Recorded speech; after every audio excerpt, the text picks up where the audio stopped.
Welcome back, seafarers. Today we're diving deep into the frozen chronicles of a remarkable journey that shaped history itself. Drop a comment telling me where you're watching from and what draws you to these ancient stories. This is going to be an epic journey through ice, blood, and the unbreakable human spirit. The year was 875 AD. The morning mist clung to the Scandinavian coastline like a burial shroud.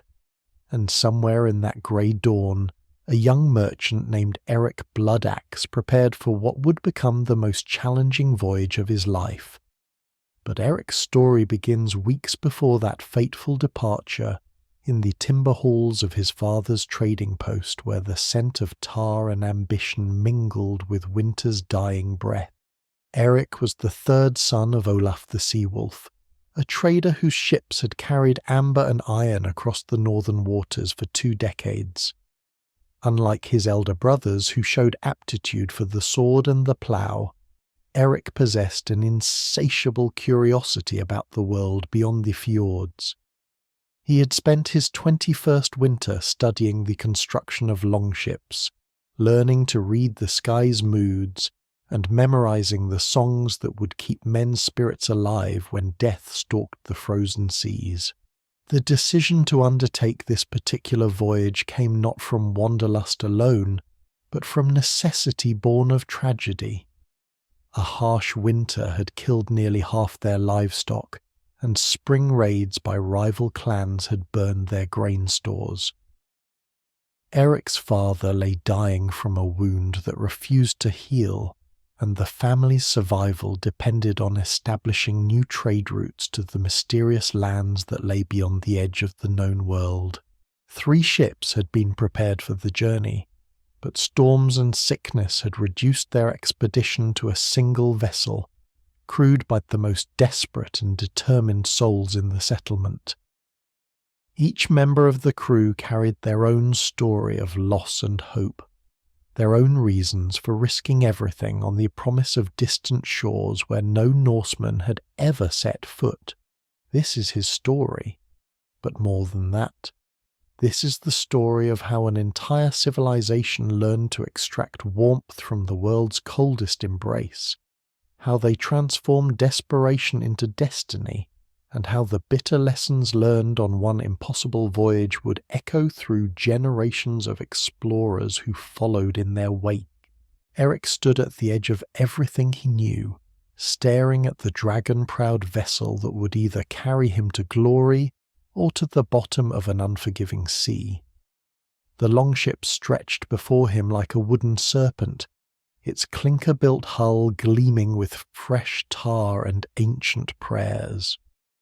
Around him, 23 souls gathered their courage alongside their meagre possessions, each one carrying the weight of families left behind and dreams not yet realized. The ship bore the name Storm Rider, carved in runic script along her weathered prow. She was not the largest vessel ever to slide from the shipyards of their settlement, but she was perhaps the most carefully crafted.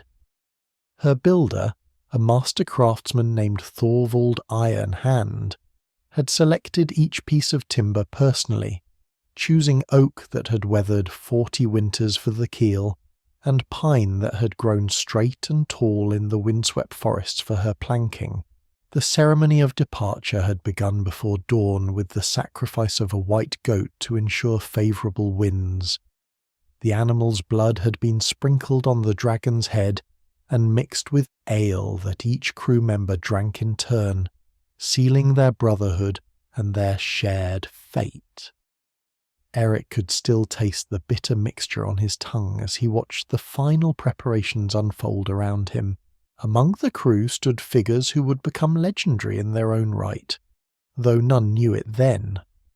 There was Bjorn Iron Skull, the helmsman whose scarred hands had guided ships through storms that lesser men could not even imagine.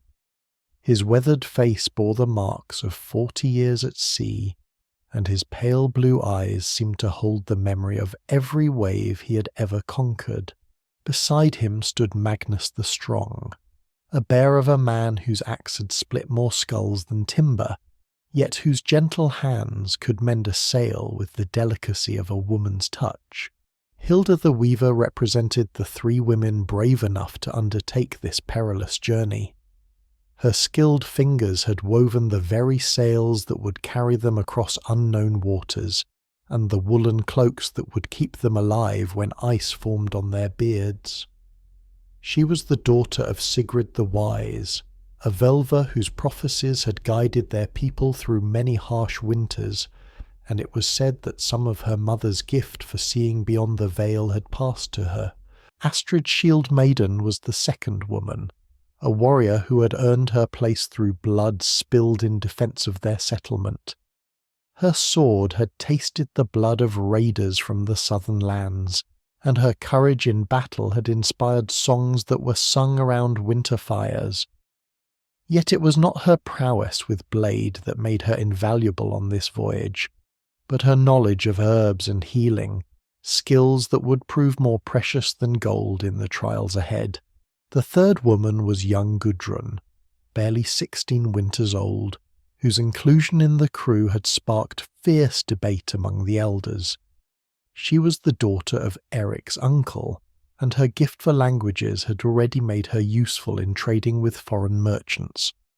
Her quick mind and quicker tongue would serve them well if they encountered peoples whose words were unknown to Norse ears.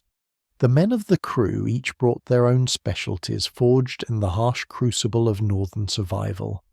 There was Leif the hunter, whose bow could find meat when all other sources of food had failed. Olaf Crowfriend carried ravens in wicker cages, birds trained to find land when no horizon offered hope. Ragnar the smith bore tools that could work iron even in the bitter cold, while Ulf the Skald carried in his memory the songs and stories that would keep their spirits alive through the darkest nights. The ship itself was a marvel of engineering that modern archaeologists still struggle to fully comprehend. Every overlapping oak plank had been carefully selected in winter, when the sap ran low, then fastened with iron rivets that would flex rather than break under the sea's relentless assault. The Vikings called this technique clinker construction, and it would prove to be the difference between life and death in the trials ahead. But Stormrider was more than merely a vessel of wood and iron. She had been blessed by the skald's songs and the smith's prayers, anointed with the blood of sacrifice and the tears of those who would be left behind. The dragon's head carved at her prow was not mere decoration but a guardian spirit, its eyes inlaid with amber that caught the first light of dawn like captured fire. The craftsman who built this vessel had whispered prayers into every joint, believing that ships possess souls as surely as the men who sailed them. As Eric's calloused hands gripped the ship's rail for the first time, he felt that carved dragon's head seemed to pulse with life, as if acknowledging his presence and accepting him into the brotherhood of those who would challenge the unknown. Today, that ancient faith would be tested against waters that had claimed countless brave souls before them, waters that stretched beyond the edge of every map and into the realm of myth itself. The crew began their ritual preparations with the solemnity of men approaching battle, but also with the practiced efficiency that spoke of generations of seafaring tradition. This was not their first voyage into dangerous waters, though it might well be their last. Each man and woman moved with purpose, checking and double-checking equipment that had been prepared over the long winter months in anticipation of this moment. Beyond the helmsman, a weathered veteran of 12 major crossings and countless coastal voyages, poured a horn of mead into the dark water while muttering invocations to Njord, god of the sea. His scarred hands moved with practiced precision as he blessed their journey, each gesture carrying the weight of tradition passed down through generations of seafarers who had challenged these same waters. The ritual was not mere superstition, but a psychological anchor, a way of asserting human will against the vast indifference of the ocean. The mead that touched the waves was not ordinary drink, but a special brew prepared by the settlement's eldest woman, a mixture of honey, herbs, and the blood of the sacrificial goat. Legend claimed that such offerings could calm angry seas, or at least ensure that those who died in the attempt would find their way to the halls of their ancestors. Whether the gods truly listened or not, the ritual served to unite the crew in common purpose and shared faith. Bjorn's own story was written in the scars that covered his massive hands and arms. Each mark told of battles with wind and wave, of ropes that had cut to the bone in desperate struggles to save ships from destruction. His left hand bore the marks of frostbite from a voyage 3 winters past, when he had steered his crew through a blizzard that lasted 4 days and nights without cease. His right shoulder carried an old wound from a Saxon spear, taken in a raid that had gone badly wrong.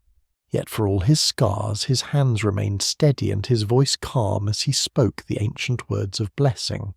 When the blessing was complete, Bjorn took a long draught from the horn himself before passing it to Eric. The young merchant tasted the complex mixture of honey sweetness and herbal bitterness, feeling the alcohol burn in his throat and spread warmth through his chest. It was not just drink, but communion, a sharing of strength and purpose that would bind the crew together through the ordeals to come. Hilda the weaver, meanwhile, carefully secured bundles of the finest wool ever spun in their homeland, each bundle wrapped in oiled leather to protect it from salt spray, and carefully placed in the driest sections of the ship's hold. Her fingers, skilled from years at the loom, checked every seam and fold of the garments that would soon mean the difference between survival and death. This was no mere cargo, but the very essence of their survival, more valuable than gold or silver in the frozen waters they would soon enter. The wool came from northern sheep whose coats grew thick and oily, designed by nature herself to repel water while trapping precious air for insulation. These animals grazed on sparse grasses and hardy lichens, developing fleeces that could withstand the harshest weather their homeland could offer. The sheep themselves were small and tough, descended from flocks that had survived countless brutal winters through the simple expedient of refusing to die. Hilda had overseen the shearing personally, selecting only the finest fibres and rejecting any wool that showed signs of weakness or contamination. The spinning had taken her and her assistants the entire winter, working by firelight during the long dark months when outdoor labour was impossible. Each thread had been tested for strength and flexibility, and the final fabric had been woven with patterns that were both beautiful and functional. Archaeological evidence from graves at Birka and Hedeby reveals the sophisticated weaving patterns these people mastered, techniques that created fabric both strong and flexible, while maintaining the insulation properties that meant survival in Arctic conditions. Diamond twills created cloth that could flex with the body's movements without tearing, while natural lanolin made the fibres water-resistant without any need for modern chemicals. Even when soaked through, good wool stayed warm, a secret that would prove invaluable in the trials ahead. But Hilda's contribution went beyond mere textile production. She was also the keeper of knowledge about plant dyes and natural treatments that could preserve fabric against salt corrosion and the attacks of shipworms and other marine pests. Her bundles contained not only finished garments but also supplies of madder root for red dye, woad for blue, and weld for yellow, should they need to repair or replace damaged clothing during their journey. Among her most precious possessions were several small vials containing concentrated plant extracts, willow bark for pain relief, feverfew for headaches, and valerian for sleep. These remedies, combined with Astrid's more extensive knowledge of battlefield medicine, would comprise their entire medical arsenal against injury and disease. In an age when a simple cut could mean death from infection, such preparations were often the difference between returning home and feeding the fishes. As the sail unfurled above them, Eric felt the first taste of what lay ahead. The great woolen rectangle, stained with the memory of salt and previous voyages, caught the morning wind with a sound like thunder. The ship shuddered, then came alive beneath their feet as it pulled free from the ice-crusted shore. The hull hummed with energy, and Eric understood why his ancestors called their vessels the serpents of the sea. But the moment of departure was far more complex than simply raising sail and pushing off from shore. The process began with a careful inspection of wind and weather that drew upon generations of accumulated wisdom. Rolf the Grey stood at the prow, reading signs in the sky that Eric could barely perceive. The angle of clouds, the colour of the horizon, the behaviour of seabirds wheeling overhead. His weathered face remained impassive, but Eric could see the calculations taking place behind those pale eyes. The wind was coming from the southwest, which meant they would need to tack carefully to avoid being driven back onto the rocky coast they were leaving behind. The sea state was moderate, with swells that would challenge but not overwhelm their vessel. Most importantly, the sky showed no signs of the sudden storms that could appear without warning in these northern waters, turning calm seas into chaos in a matter of minutes. Bjorn called out orders in the crisp, economical phrases that marked an experienced captain. "Loose the sail! Mind the boom! Set oars for steerage!" The crew responded with the fluid precision of men who had performed these tasks hundreds of times before, each knowing their role without need for lengthy explanation. The great sail filled with wind, the ship heeled slightly to port, and Storm Rider began to move through the water with the graceful motion that had made Viking vessels the terror of every coastline they visited.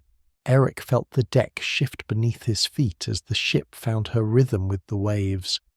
The sensation was both exhilarating and terrifying. He was no longer connected to the solid earth, but committed to the mercy of wind and wave. Around him, the crew made final adjustments to rigging and cargo, their movements automatic and sure. They had passed the point of no return, and there was a strange comfort in that finality. The shoreline began to recede with surprising speed, familiar landmarks growing smaller and less distinct with each passing minute. Eric could see figures standing on the beach, family members and friends who had come to witness their departure. Some waved cloths or raised weapons in salute, while others simply stood in silent vigil. Among them, he knew, were women who might never again see husbands or sons, parents who had given their children to the sea with the same resignation they might show to disease or famine. His own mother stood among the watchers, her grey cloak whipping in the wind. Even at this distance, Eric could see the rigid set of her shoulders, the way she held herself against the grief of watching her youngest son sail into the unknown. She had spoken little during the days before departure, but he had seen her lips moving in the silent prayers that mothers offered to gods who might or might not be listening. Beside her stood Thorkel's young wife Sigrid, heavy with their first child. The baby would be born while Thorkel was away, and if the voyage went badly, the child might never know its father. Such were the harsh realities of Viking life, where survival often demanded that families be torn apart by necessity and ambition. The first splash of icy spray hit Eric's face like a slap from the gods themselves, bringing him back to the immediate reality of their situation. The shock stole his breath, and he tasted salt, wood smoke, and the faint iron tang of someone's cracked lip, perhaps his own. Around him, the crew laughed at his flinch, their faces already red and raw from the cold. They had trained their bodies to accept what nature gave, while Eric was still learning that heroism out here felt more like stubbornness than courage. But even as he struggled with the physical shock of the spray, Eric began to understand something important about these people. Their laughter was not cruel mockery, but a form of inclusion, a way of welcoming him into the brotherhood of those who had faced the sea's indifference and survived. Every man aboard had experienced that same rude awakening, and their amusement carried the warmth of shared understanding. Torvald the storyteller, whose voice would soon become their anchor against despair, began the first chant of their journey. His words rose and fell with the rhythm of the oars, creating a hypnotic melody that seemed to synchronize their heartbeats with the pulse of the sea.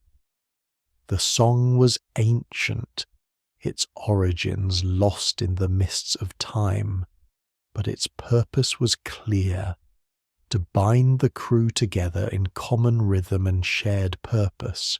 The lyric spoke of ravens that flew ahead of ships to scout for land, of whales that guided lost sailors home, and of the courage that burned in men's hearts even when their bodies failed them. But beyond the words themselves, the chant served a practical purpose. The rhythm helped coordinate the efforts of the rowers, ensuring that their strokes remained synchronized even when exhaustion clouded their minds. The Vikings understood something that modern people have forgotten: that survival was as much about morale as it was about skill. A crew that pulled together could overcome obstacles that would defeat individuals no matter how strong or skilled. The chant was one of many tools they used to maintain that unity, a musical thread that bound them together against the vast loneliness of the sea. Hours passed as the shore faded to a thin white line on the horizon, then disappeared entirely. Eric found himself studying his companions, learning to read the wisdom written in their movements. Every man and woman aboard had memorized a dance of survival: how to keep toes from blackening, how to sleep sitting up without freezing, how to eat just enough to stay sharp. They knew which wood burned slowest, which animal hides shed water best, and which gods to flatter when the waves grew teeth. This knowledge had been hard-won through generations of trial and error. Each technique had been purchased with blood and tested by necessity. The survivors passed their wisdom to the next generation, while those who failed to learn became food for the fishes. It was a harsh but effective method of education, one that produced sailors capable of surviving conditions that would kill lesser men. The ship's construction revealed itself as a masterpiece of adaptation as Eric watched the hull flex beneath his feet. The flexibility that archaeologists now recognize in clinker-built hulls allowed the vessel to bend with each wave rather than fighting it. This technique made Viking ships astonishingly durable, robust enough to cross the North Atlantic centuries before Columbus ever dreamed of sailing west. The overlapping planks created a hull that was both strong and flexible, capable of withstanding the tremendous stresses imposed by heavy seas. But the ship was more than merely a vessel. It was a floating community with its own hierarchy, traditions, and unspoken rules. Eric began to understand the complex social dynamics that governed life aboard a Viking longship. Authority flowed not just from formal rank, but from experience and competence. A man might be nominally subordinate to another, but find himself giving orders if his expertise was needed in a particular situation. The ship's cramped quarters meant that privacy was almost non-existent, and personal tensions could quickly escalate into dangerous conflicts. Yet the crew seemed to navigate these challenges with practiced ease, showing a tolerance for human foibles that came from understanding that survival depended on cooperation. Small irritations were overlooked, and serious disputes were settled quickly and definitively. As evening approached on their first day at sea, Eric witnessed one of the most important rituals of Viking ship life, the preparation for night. In the fading light, the crew began the complex process of securing the vessel for the hours of darkness ahead. The sail was lowered and carefully furled, the steering oar was lashed in place, and the cargo was checked and resecured. Most importantly, the watch schedule was established. No Viking ship could afford to have all hands asleep at the same time, especially in waters where sudden weather changes or unexpected obstacles could mean disaster. The crew was divided into watches, with experienced sailors paired with newer hands, to ensure that someone competent was always alert and ready to respond to emergencies.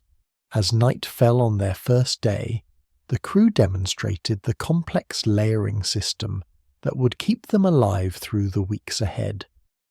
This was not merely a matter of putting on warm clothes, but a sophisticated survival technology that had been refined through centuries of Arctic voyaging. Eric watched in fascination as each crew member began the ritualistic process of preparing for the cold hours ahead.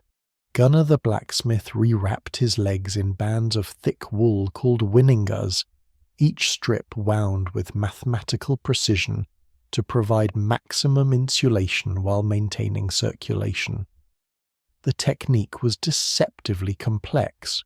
Too loose, and the wrappings would fail to trap warm air. Too tight, and they would cut off blood flow and lead to frostbite. Gunnar's massive hands moved with surprising delicacy as he adjusted each layer, his scarred fingers testing the tension with the sensitivity of a harp player tuning his instrument. The winningers themselves were marvels of Viking textile technology, woven in a special twill pattern that created tiny air pockets throughout the fabric. They could trap warm air while still allowing moisture to escape. The wool had been treated with lanolin to make it water-resistant, and some bands had been dyed with woad to create deep blue patterns that were both decorative and functional. The dark colour absorbed what little sunlight penetrated the northern gloom. Meanwhile, old Astrid tucked her grey beard inside a sealskin hood that had been carefully crafted to fit the contours of her face. The hood was not simply a piece of clothing, but a precision instrument of survival. The sealskin had been prepared using techniques passed down through generations of hunters, scraped until it was supple as cloth, yet still retained the natural oils that made it waterproof. The construction of such a hood required intimate knowledge of both anatomy and weather patterns. The opening was positioned to provide maximum protection, while still allowing for adequate vision and hearing. Breathing holes were placed strategically to prevent the buildup of moisture that could freeze and block airways. Fur trim around the edges created a dead air space that provided additional insulation, while also preventing wind from penetrating the garment. They dressed not for appearance but for survival, and every layer told a story of skill, trade, and hard-won experience. The system began with the undergarments, fine linen shirts and drawers that absorbed moisture from the skin while providing a smooth surface against which outer layers could move without chafing.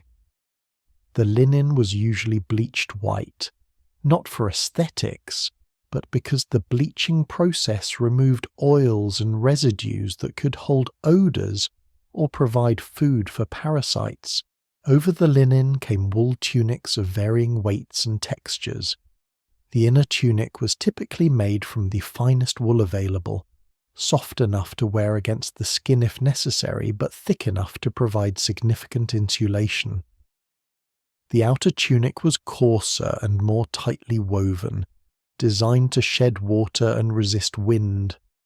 Between these layers, some crew members wore vests of down or fur that provided additional warmth around the vital organs. The outer cloaks were masterpieces of Viking craftsmanship, some measuring 12 feet square when fully opened. These massive garments could serve as blankets, tents, or sails in emergency situations, but their primary purpose was to create a microclimate around the wearer.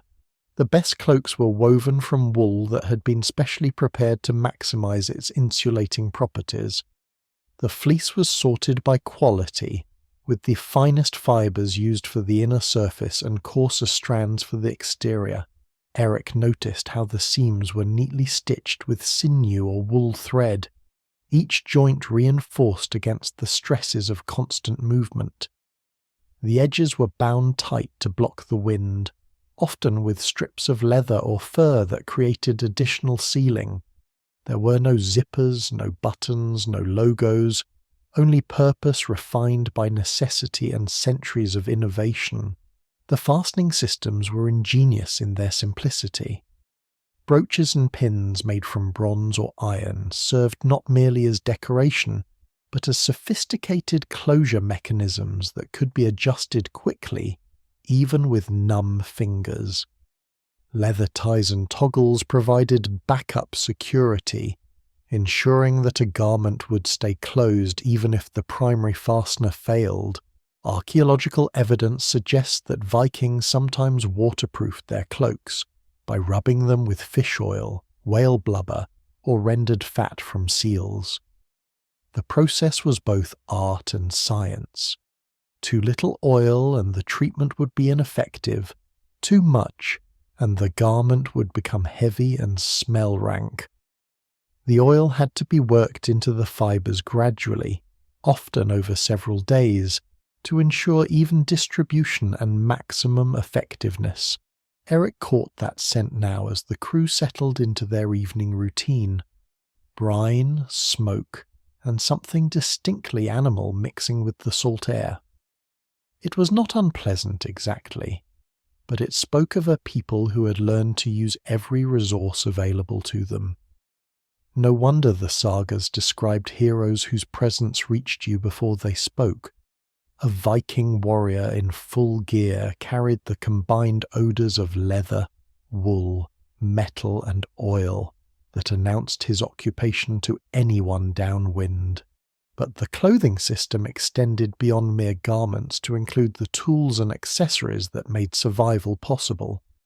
Each crew member carried a personal kit of essential items, fire-making materials wrapped in waterproof pouches, small knives for cutting rope or preparing food, bone needles for emergency repairs, and strips of leather or cloth that could serve a dozen different purposes.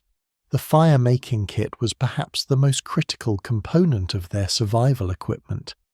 It typically included flint and steel, tinder made from charred fungus or cloth, and kindling materials that would burn even when damp. Some sailors carried small iron containers that could protect glowing embers for hours, allowing them to start new fires without the time-consuming process of striking sparks. Personal hygiene items were minimal but carefully chosen. A bone comb served not only to maintain appearance, but to remove parasites and distribute natural oils through the hair. A small bronze mirror allowed for basic grooming, and could also be used for signalling in emergencies. Tweezers made from iron or bronze helped remove splinters and other foreign objects from wounds. The footwear deserves special mention, as feet were often the first casualties of extreme cold. Viking boots were typically made from multiple layers of leather, with the outer surface treated to repel water and the inner lined with fur or wool. The soles were often reinforced with additional leather or even thin pieces of wood to provide insulation from cold surfaces. Inside the boots, Many sailors wore multiple layers of socks made from different materials. Thin linen socks next to the skin absorbed moisture, while thicker wool socks provided insulation. Some men added layers of moss or dried grass as additional insulation, changing these organic materials regularly to prevent decay and maintain effectiveness. The process of getting dressed in the morning or changing clothes during the voyage was a communal activity that reinforced the bonds between crew members. In the cramped quarters of the ship, privacy was impossible, and helping others with their gear was both practical necessity and social obligation. A man whose fingers were too numb to fasten his cloak might depend on a shipmate's assistance, creating debts of mutual aid that strengthened the social fabric of the group. The first night brought Eric face to face with the cold that wasn't just weather, but personality. It was an active force that crawled into seams, nipped at eyelids, and probed the gaps between thoughts. The cold seemed to possess intelligence, finding every weakness in their defences and exploiting it with malicious precision. Yet his companions barely seemed to notice, moving about their tasks with the calm efficiency of men who had long ago made peace with this ancient enemy. To them, this sea was not an enemy but a stage, and they had performed on it many times before.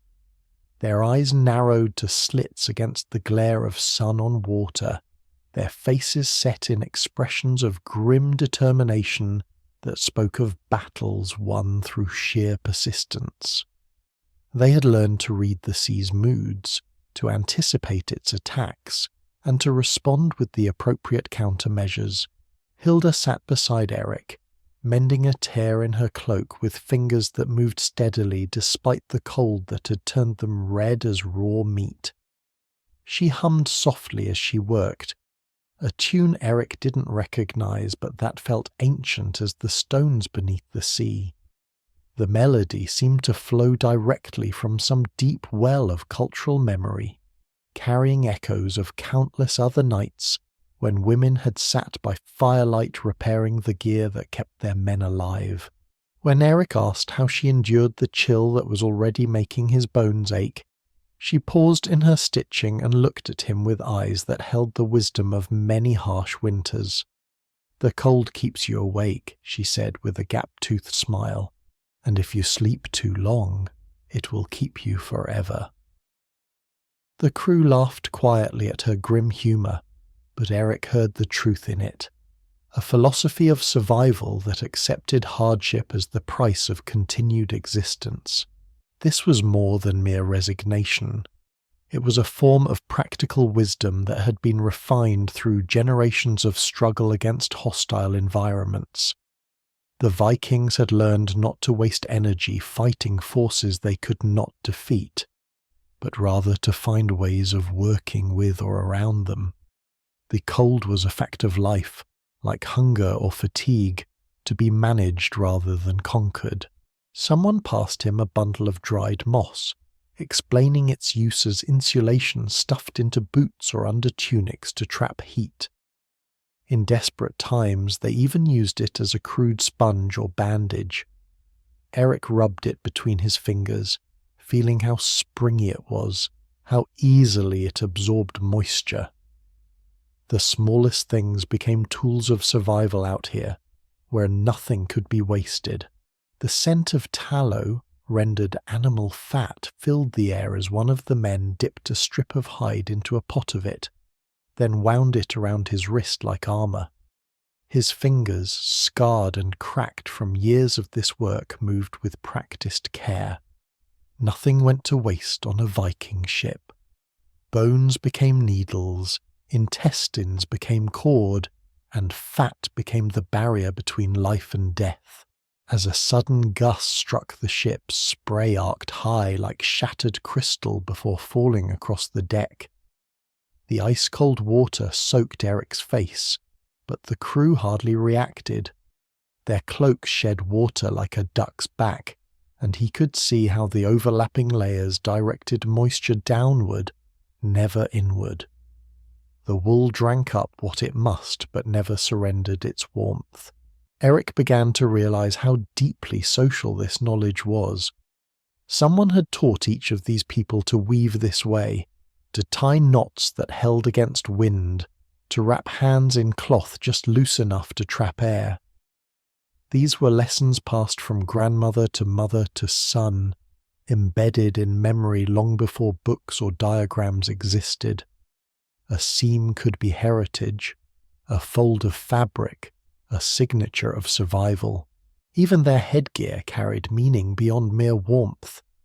Under fur caps or hoods, many wore simple woolen bands to cover ears and forehead. The Vikings understood that heat leaves the body fastest from the head. When the temperature dropped further, they pulled cloaks over their faces, breathing through the fabric. Eric copied the gesture and found that the wool caught the moisture of his breath, warming it slightly before it touched his skin again. Someone joked that the gods wore nothing at all, and that was why they created humans, to remind themselves what cold felt like. The crew chuckled, their laughter carried off by the wind, but Eric sensed that humour was also a form of insulation, warming spirits when flesh could no longer be warmed. The second day brought new lessons in survival as Eric witnessed the Vikings' mastery of shipboard fire. Following Bjorn toward the ship's centre, he discovered a small blackened pit sitting between rows of shields.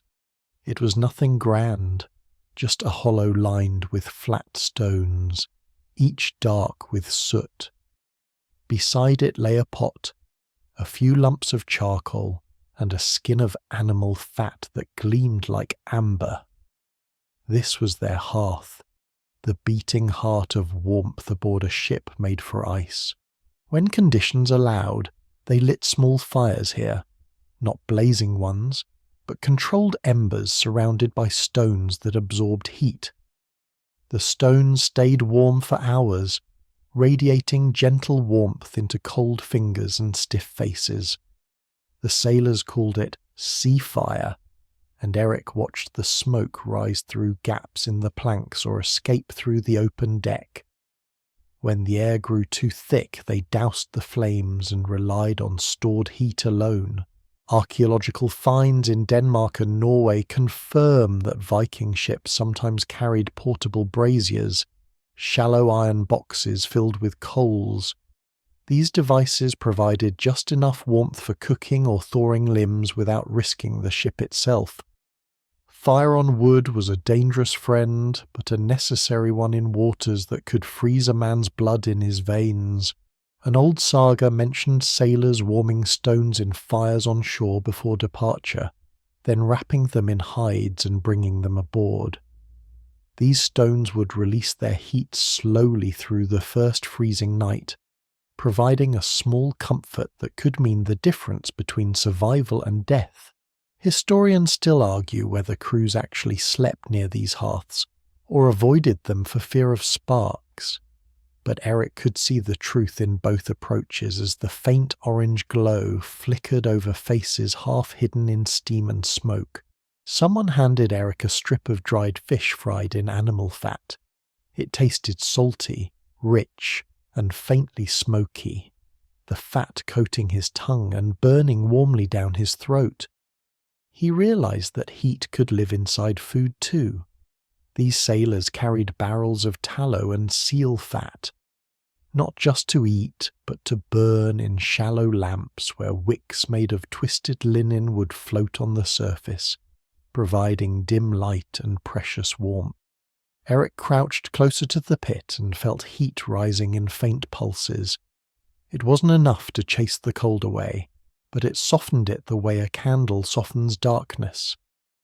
Men repaired ropes, and women patched sails, the air filled with the scent of pitch, smoke, and salt.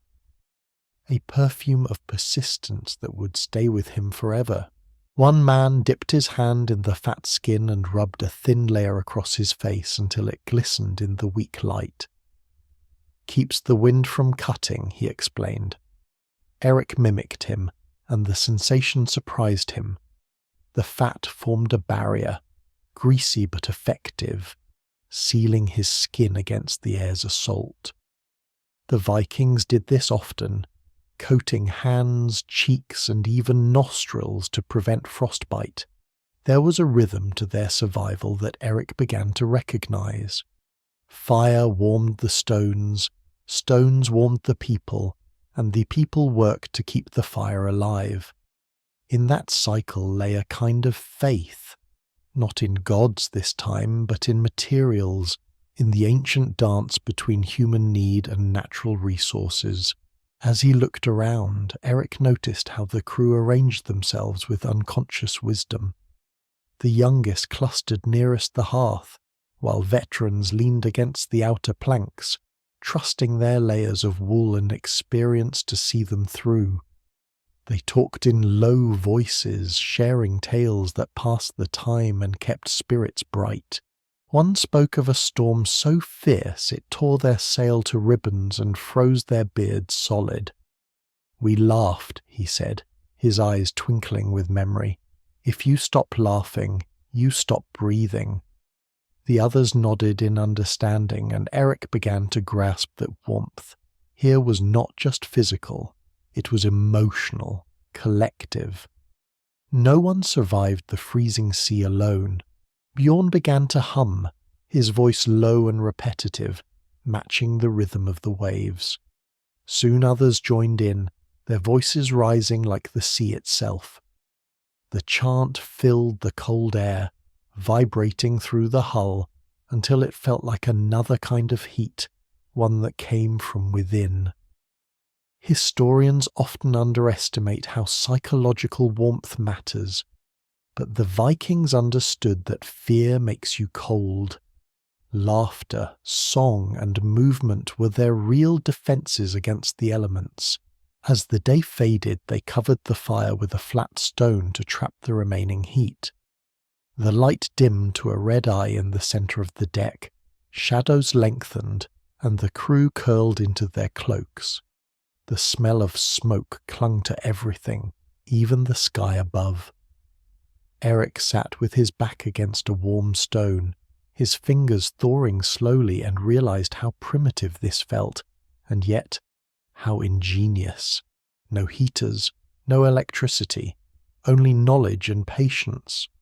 The Vikings had turned their ship into a living organism, one that breathed smoke, fed on fat, and shared its warmth through every plank and body aboard. When the stars appeared, they shimmered as if frozen in place, and the sea mirrored them perfectly until Eric couldn't tell where sky ended and water began. The third day brought new challenges as Eric learned that life aboard the ship wasn't only about surviving the cold, but also surviving each other. The sea left little room for comfort or modesty, and when the wind froze the water in his hair and salt crusted his clothes, he began to understand that hygiene was a luxury, not a habit. Yet this apparent squalor masked a sophisticated understanding of human psychology and group dynamics that was essential to the success of any long voyage. The Vikings knew this truth well, having learned through centuries of maritime experience that a crew's morale could determine whether a voyage ended in triumph or tragedy. They had no soap as Eric understood it, nor any privacy for washing, but they had developed alternative methods that served both practical and psychological purposes. Instead, they relied on the sea itself, but this reliance was governed by rituals and customs that maintained dignity even under the most primitive conditions. Eric watched as one sailor named Einar dipped a rag into icy water and wiped his face without flinching, his skin turning red but his expression calm, as if the cold stung him awake rather than punished him. The act was performed with a kind of ceremony that elevated it above mere necessity. Einar's movements were deliberate and respectful, acknowledging the sea's power while asserting his own determination to maintain human dignity. The rag itself was no ordinary cloth, but a specially prepared piece of linen that had been treated with herbs and oils to give it antiseptic properties. Before the voyage, the ship's medicine keeper had soaked several such rags in mixtures containing pine extract, birch oil, and other natural cleansers. These treatments helped prevent infection while providing a pleasant scent that made the harsh reality of shipboard washing more bearable. But the cleansing ritual extended beyond mere physical washing to include elements of spiritual purification. Some sailors muttered brief prayers as they cleaned themselves, asking the sea gods to purify not only their bodies, but their spirits as well.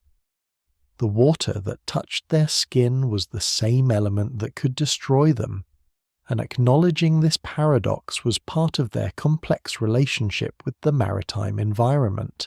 Archaeological evidence shows that combs and tweezers were common grave goods in Viking burials, made of bone, antler, or ivory, with intricate carved decorations that demonstrated both craftsmanship and personal pride. This suggests that grooming still mattered even amid the grime and hardship of sea voyages. To the Vikings, neat hair and a clean beard were signs of pride and strength, visible symbols that they had not surrendered their humanity to the harsh conditions they endured. The combs themselves were marvels of practical engineering. Made from carefully split and shaped bone or antler, they were designed to be both durable and effective. The teeth were cut to specific lengths and spacing that would remove tangles and parasites while stimulating the scalp to promote healthy hair growth. Many combs featured decorative handles carved with protective runes or mythological scenes that served both aesthetic and spiritual purposes. According to curious legends preserved in later sagas, some sailors rubbed ashes and animal fat into their hair to make it stiff against the wind, a practice that Eric could now observe firsthand. The technique worked on multiple levels. The ash provided alkaline compounds that helped clean the hair and scalp, while the fat created a protective coating that repelled water and provided insulation against cold winds. The mixture was prepared according to recipes that had been passed down through generations of seafarers. The ashes came from specific types of wood that had been burned under controlled conditions to maximize their cleansing properties. The fat was usually from seals or whales, chosen for its consistency and natural preservative qualities.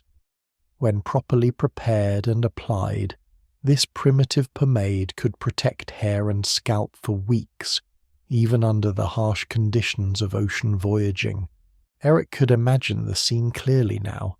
Men with grey-streaked hair and glistening beards, the smell of smoke and tallow clinging to them like armour that protected both body and spirit. The appearance might seem barbaric to modern eyes, but it represented a sophisticated adaptation to environmental conditions that had been refined through centuries of experience. The social aspects of grooming were as important as the practical benefits. Men helped each other with hard-to-reach areas, creating bonds of mutual dependence that strengthened crew cohesion. The act of combing another man's hair or braiding his beard was an intimate gesture that demonstrated trust and friendship. In a world where personal space was non-existent, these grooming rituals provided a socially acceptable form of physical contact that reinforced group solidarity.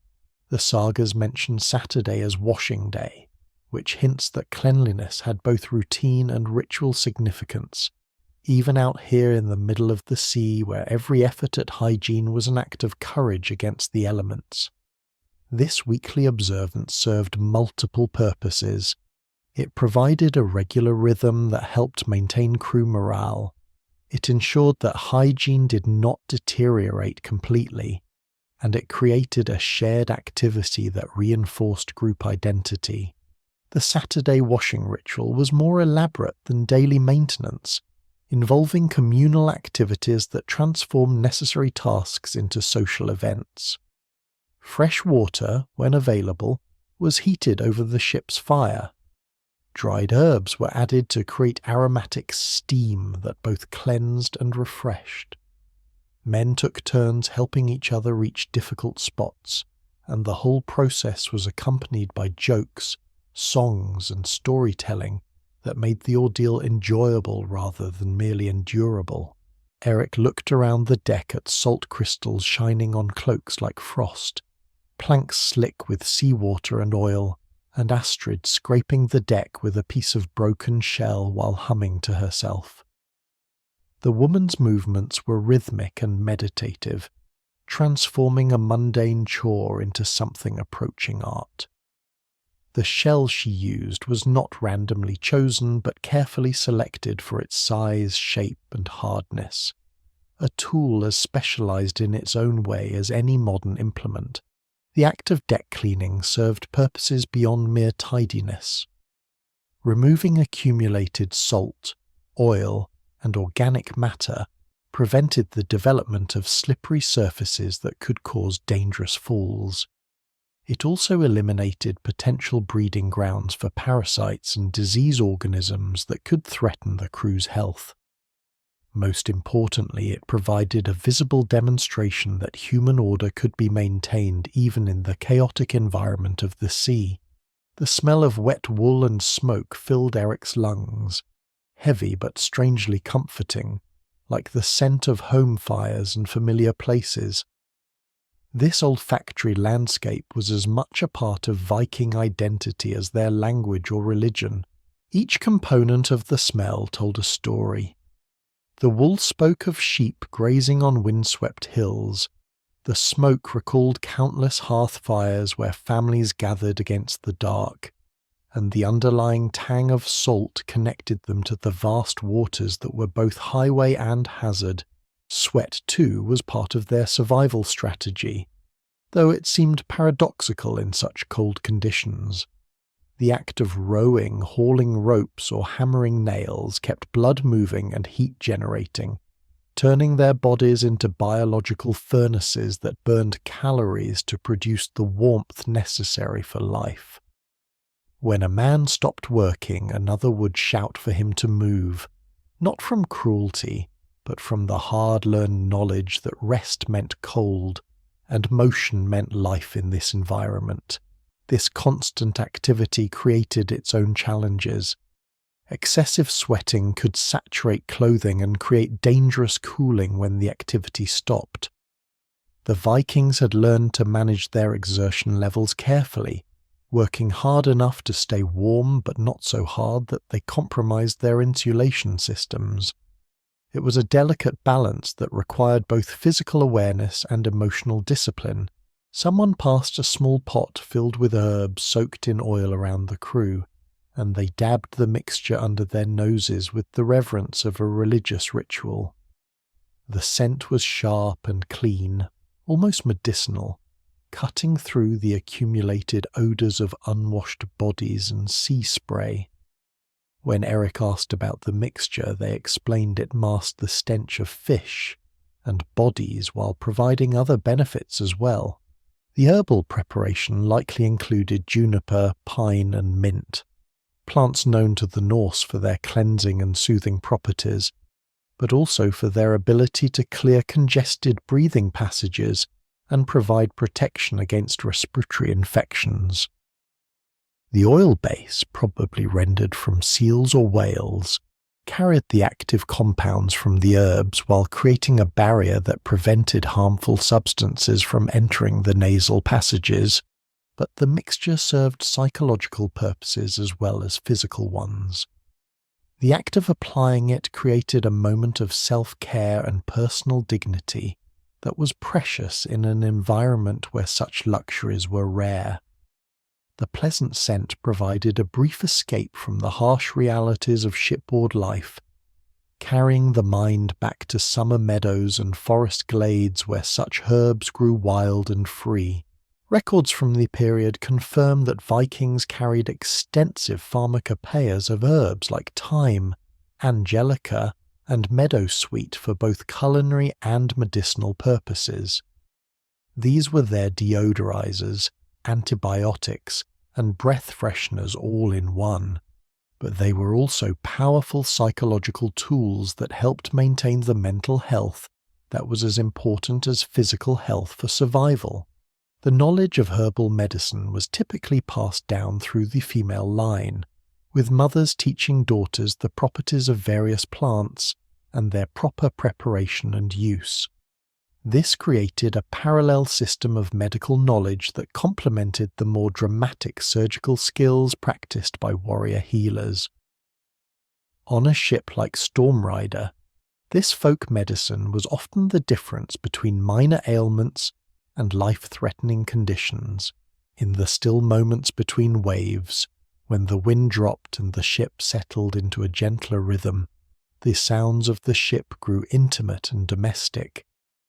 Eric heard the scrape of combs through hair, the click of bone against bone as men worked with tools and weapons, the quiet murmur of conversation that carried undertones of homesickness and determination.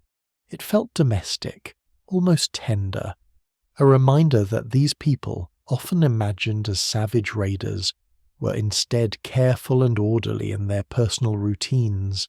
The conversations themselves were part of the ship's social fabric. Men shared memories of home, discussed plans for the future, and told stories that had been passed down through generations. The talk served multiple purposes. It provided entertainment during long hours of tedium, it reinforced cultural values and traditions, and it created emotional bonds that could mean the difference between life and death when crisis struck. Dirt was inevitable in such conditions, but filth was not fate. It was a choice that could be avoided through discipline and mutual support. The Vikings had learned to distinguish between unavoidable grime and dangerous uncleanliness, accepting the former while fighting relentlessly against the latter. This distinction was crucial for maintaining both physical health and mental well-being during extended voyages. Someone laughed at Eric's cautious movements as he tried to navigate the social and physical complexities of shipboard life. "You'll learn," said Bjorn with a gap-toothed grin that seemed to contain both sympathy and amusement. "The sea gives what it takes. Sweat, salt, and sleep. All the same thing out here." Eric smiled back, beginning to understand that humor was not just entertainment, but survival made manifest. A way of maintaining sanity when the world seemed determined to drive men mad. As the day stretched on, Eric noticed how the smell of bodies grew stronger, then strangely disappeared as his senses adapted to the new environment. This phenomenon, known now as olfactory adaptation, was something the Vikings understood intuitively. They knew that what seemed unbearable at first would become tolerable, then eventually unnoticeable, as the human body adjusted to new conditions. Eric felt his own skin roughen from salt and wind, his hair stiffen from spray and oil, his lips split at the corners from cold and exposure. The sea was remaking him into one of them, stripping away the soft comforts of land life and revealing the hardy core that lay beneath. He learned not to flinch at the grime or seek comfort where none existed, accepting discomfort as part of the price of adventure. This transformation was both physical and psychological. Eric's body was adapting to the harsh conditions, developing calluses where he gripped ropes, building muscle mass from constant physical activity, and increasing its tolerance for cold and discomfort. But the mental changes were equally important. He was learning to find satisfaction in small comforts, to appreciate the company of his shipmates, and to take pride in his ability to endure hardship without complaint. As the day stretched on, the smell of bodies grew stronger, then strangely disappeared as his senses adapted. Eric felt his own skin roughen, his hair stiffen, his lips split at the corners. The sea was remaking him into one of them, and he learned not to flinch at the grime or seek comfort where none existed. The fourth day revealed the Vikings' mastery of navigation, as Eric stood near the prow watching the horizon shift with each rise of the waves. This was perhaps the most mysterious and impressive aspect of Viking seamanship, their ability to find their way across vast expanses of open ocean without the sophisticated instruments that later generations would consider essential. There were no maps here, only memory and instinct refined through generations of accumulated wisdom. These sailors read the sky and sea the way scholars read books, extracting information from sources that seemed impossibly subtle to untrained eyes. The navigation system they employed was a complex integration of multiple information sources that required not only technical knowledge, but also intuitive understanding of natural patterns. Rolf the Grey served as the ship's primary navigator, a man whose weathered face bore the ritual scars that marked him as a devotee of Odin. The All-Father whose ravens flew across the 9 worlds gathering information. It was whispered among the crew that Odin sometimes spoke to Rolf in dreams, providing guidance that had saved more than one expedition from disaster. Archaeological evidence from ship burials and coastal settlements shows that Viking sailors carried few navigation tools compared to later mariners.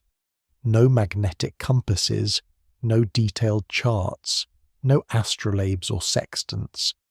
Instead, they relied on what nature offered: the direction of the wind, the pattern of waves, the flight paths of birds, the colour of clouds, and the position of celestial bodies. This might seem primitive to modern minds, but it represented a sophisticated understanding of environmental cues that was every bit as effective as more technological approaches. Eric tried to imagine memorizing the world this way, not as lines and numbers on a chart, but as sensations felt in the bones, patterns recognized by the eye, and rhythms understood by the heart. It required a completely different way of thinking about space and direction, one that was intimately connected to the natural world rather than abstracted from it. The process began with careful observation of wind patterns. Different winds carried distinctive scents and temperatures that could indicate their point of origin. A wind from the north might carry the smell of ice and snow, while southern breezes brought warmer, moister air with different characteristics. Experienced navigators could determine not only the wind's direction, but also how long it had been blowing, and whether it was likely to shift. Wave patterns provided another layer of information. Swells generated by distant storms could travel for hundreds of miles across open ocean, maintaining their direction and rhythm even when local winds had changed. By reading these wave patterns, navigators could determine the location of land masses that were still far beyond the horizon. Islands and coastlines created distinctive interference patterns in the waves that skilled sailors could detect and interpret. According to a strange story told in the sagas, one legendary captain named Floki released ravens from cages to find land when other methods failed. If the birds returned to the ship, they were still far from shore. If they flew ahead and never came back, the crew followed their path toward land. The tale sounded simple, but it captured something profound about how the Vikings trusted their surroundings, like a living guide that could be consulted through careful observation. This practice of using birds as navigational aids was not mere folklore, but reflected deep understanding of animal behavior. Different species of seabirds had different ranges and habits that could provide information about proximity to land. Gannets and puffins rarely flew more than a day's journey from their nesting sites, while petrels and albatrosses could range much farther from shore. The direction and urgency of their flight could indicate whether they were heading to or from land. The sailor beside Eric, a grizzled veteran named Snorri who had made the northern crossing 7 times, squinted at the clouds building on the horizon and muttered, "Storm in a day, maybe less."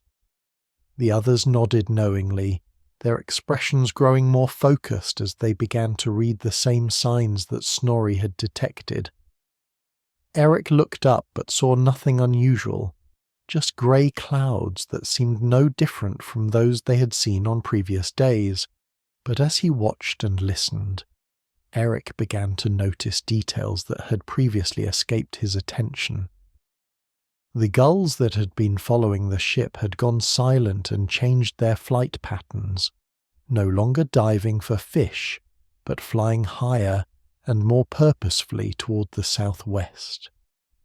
The water itself felt different under the hull, thicker somehow, with a different rhythm to the waves that suggested changing pressure patterns. A shiver ran down Eric's spine that had nothing to do with cold, as he realized how much information was flowing around him that he lacked the skill to interpret. The crew began to prepare for the coming storm without hurry, each person moving as if following an invisible script that had been written by generations of seafaring experience. Their calm efficiency was both impressive and reassuring. These men had seen storms before and knew what to do. The preparation involved more than simply securing loose gear. Rolf consulted a small collection of carved bone pieces that served as his primary navigation aids. These were not maps in any conventional sense, but rather mnemonic devices that helped him remember the relationships between different landmarks, wind patterns, and seasonal variations. Each piece was carved with symbols that represented specific information about currents, prevailing winds, or the location of dangerous reefs.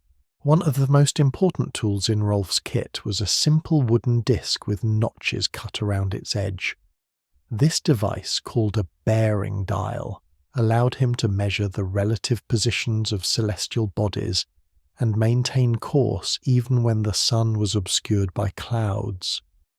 The technique required precise timing and careful observation, but it could provide accurate directional information when other methods failed. The Vikings also employed a remarkable crystal navigation aid that modern science has only recently understood. Rolf produced a clear, translucent stone about the size of a man's thumb, holding it up toward the grey sky with the reverence of a priest handling a holy relic. "Sunstone," he explained to Eric, turning the crystal slowly until it seemed to catch and focus the pale light filtering through the clouds. Scientists today have confirmed that certain minerals, particularly calcite crystals from Iceland, can polarize light in ways that make the sun's direction visible even through thick cloud cover. The Vikings called these stones sunstones, and their use was not merely legendary, but represented sophisticated understanding of optical physics that would not be formally described by European science for many centuries.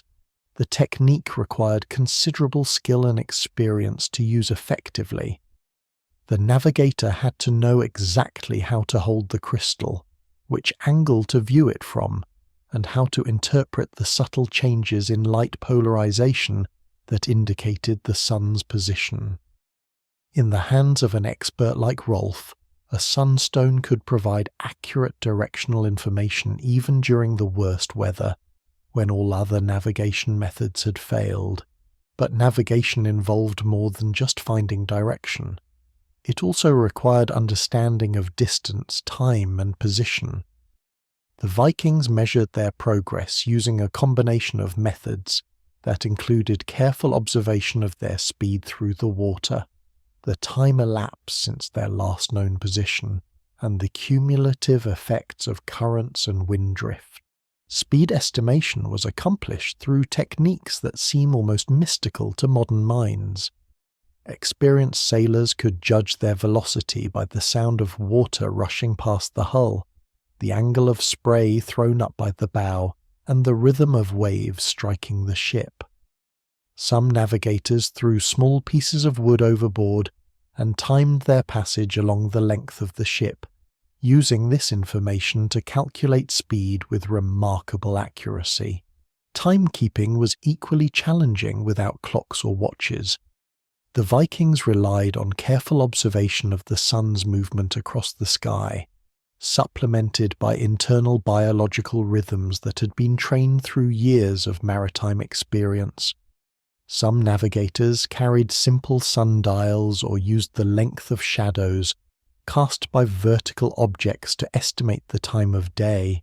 Position fixing, determining exactly where they were on the vast ocean, required integration of all these different information sources. Rolf would combine his observations of celestial positions, wind and wave patterns, the behavior of sea life, and the accumulated distance and direction travelled since their last known position to create a mental map of their location that was often accurate to within a few miles. The most remarkable aspect of Viking navigation was their ability to maintain course over long distances without any permanent reference points. In fog or during storms when celestial navigation was impossible, they relied on dead reckoning, careful estimation of speed, direction, and elapsed time to calculate their position. This required not only technical skill, but also the kind of intuitive understanding that came from spending a lifetime at sea. Eric began to understand that navigation was not just a technical skill, but a form of art that required deep connection with the natural world. The best navigators developed an almost supernatural ability to sense their position and direction, drawing on sources of information that were below the threshold of conscious awareness but nonetheless real and reliable. As the day progressed, the signs of approaching weather became more pronounced. The air pressure was dropping, creating subtle changes in the way sound carried across the water. The sea itself was beginning to show the long rolling swells that preceded major storms, and the colour of the water was shifting from blue-grey to the darker hues that indicated deep ocean turbulence. No orders were shouted, no panic displayed, only trust in one another and in the sea's rhythm that had been learned through generations of shared experience. Records from the medieval period describe Viking navigators as sea-wise, a phrase that carried enormous weight in a culture that respected practical competence above all other virtues. They didn't dominate the sea through force or technology. They understood it through patient observation and humble acceptance of their place in the natural order. They watched the colour of clouds at dawn, knowing that certain hues indicated the presence of ice or land beyond the horizon. They observed the sparkle of plankton at night, understanding that different types of bioluminescence could indicate water temperature, depth, and proximity to shore. They even studied the migration patterns of whales, whose ancient routes often followed the most favourable currents and led to productive fishing grounds. Nature's signs became their compass. But reading those signs required not only technical knowledge, but also the kind of intuitive understanding that developed through years of careful observation. The best navigators developed an almost mystical connection with the sea, able to sense changes in current and weather that were invisible to less experienced sailors. One peculiar habit mentioned in oral tradition involved tasting seawater to determine proximity to land. Experienced sailors claimed they could detect when fresh water from rivers had subtly altered the salt balance of the ocean, indicating that a coastline was within range. Eric was skeptical until Rolf demonstrated the technique, cupping seawater in his palm and tasting it with the concentration of a wine merchant evaluating a vintage. The technique was not as far-fetched as it might seem. Rivers do carry fresh water far out to sea, and the mixing zones where salt and freshwater meet have distinctive characteristics that can be detected by trained senses. The taste was subtle, a slight reduction in salinity, sometimes accompanied by particles of soil or organic matter that spoke of land-based sources. But the taste method went beyond simple salinity testing. Experienced navigators claimed they could identify different coastal regions by the distinctive flavors carried in the water. The metallic tang of water that had flowed over iron-rich rocks, the organic sweetness of rivers that drained through forests, or the bitter taste of streams that originated in volcanic regions. The conversation around Eric turned to wind interpretation as the helmsman spoke softly, pointing with his chin toward a distant line on the horizon where clouds were building into towering columns. He seemed to see patterns that were invisible to Eric's untrained eyes, reading the sky like a manuscript written in a language of pressure differentials and air mass movements. "Southwest wind backing to west," Bjorn announced quietly. "Strong but steady. We'll have rough seas by nightfall, but nothing Storm Rider can't handle." The crew adjusted the sail and rigging accordingly, their movements precise and economical. The ropes creaked under new tension. The wood groaned as the ship adjusted to changed wind conditions, and Storm Rider responded like a living creature to their touch. No orders were shouted, no panic displayed, only trust in one another and in the sea's rhythm. Records from the medieval period describe Viking navigators as sea-wise, a phrase that carried enormous weight. They didn't dominate the sea, they understood it. They watched the colour of clouds at dawn, the sparkle of plankton at night, even the way whales travelled. Nature's signs became their compass. One peculiar habit mentioned in oral tradition involved tasting seawater to determine proximity to land. Experienced sailors claimed they could detect when fresh water from rivers subtly altered the salt balance. Eric hesitated to believe it until he tried, finding the taste sharp and briny but carrying hints of something he couldn't quite identify. The conversation around him turned to wind as the helmsman spoke softly, pointing with his chin toward a distant line on the horizon. He seemed to see something invisible to Eric's untrained eyes. "Southwest," he said simply, and the crew adjusted the sail. The ropes creaked, the wood groaned, and the ship responded like a living creature to their touch. Eric began to notice how sound shaped their world. The slap of waves against the hull, the rustle of the sail, the whistle of air through ropes, all these formed a language of warning that the Vikings could read as clearly as written words. When the sea hissed, it signalled icy spray. When it boomed hollow beneath the hull, it meant deep water. A faint drizzle began to fall, droplets stinging Eric's face cold and sharp. He wiped his eyes, but the crew ignored the rain entirely. One of them murmured that rain before noon meant fair weather by night, and Eric wondered how many generations it had taken to learn that pattern. Historians note that Viking navigators also studied the flight of seabirds, especially puffins and gulls. They knew these birds returned to shore in the evening, so if flocks circled low and then vanished, it meant land was close. Eric imagined the relief of spotting a single bird after weeks of empty sky, a fluttering promise of home. An older sailor showed Eric something that looked like a translucent crystal. It caught the dim light and scattered it in pale streaks. "Sunstone," he said, holding it toward the grey sky and turning it slowly. "There," he added with satisfaction, "the sun hides, but the stone finds it." Scientists today have confirmed that certain minerals can polarize light, making the sun's direction visible even through thick clouds. The trick was real, not just legend. By late afternoon, the drizzle stopped, leaving the deck glistening. The air smelled clean, almost metallic, and the sailors moved with easy confidence that the storm would pass them by. Eric began to understand how knowledge became comfort here. Where he saw chaos, they saw a map written in wind and water. As night fell, the clouds thinned, and a faint band of colour stretched across the horizon. The helmsman smiled with quiet satisfaction.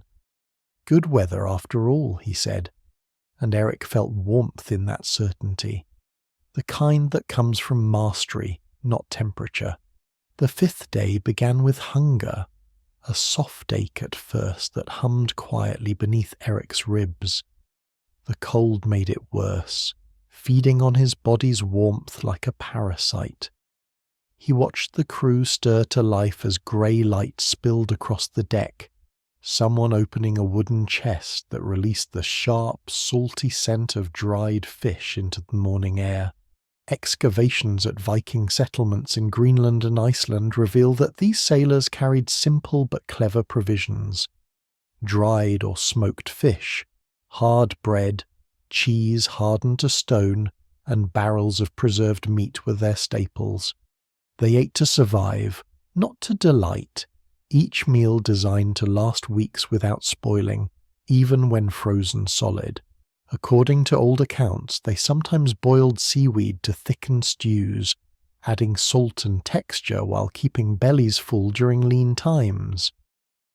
Eric could imagine that smell, earthy and oceanic, curling through the cold air as desperate men made sustenance from the sea itself. There remained disagreement among scholars about how much variety their diets truly had. Some suggested they lived mostly on fish, while others argued they carried grain for porridge and even small stores of dried fruit. Either way, their meals were shaped by the sea and by necessity. Nothing fancy, everything functional. Eric sat beside a sailor who was cutting thin strips of dried cod with a knife worn smooth from years of sharpening.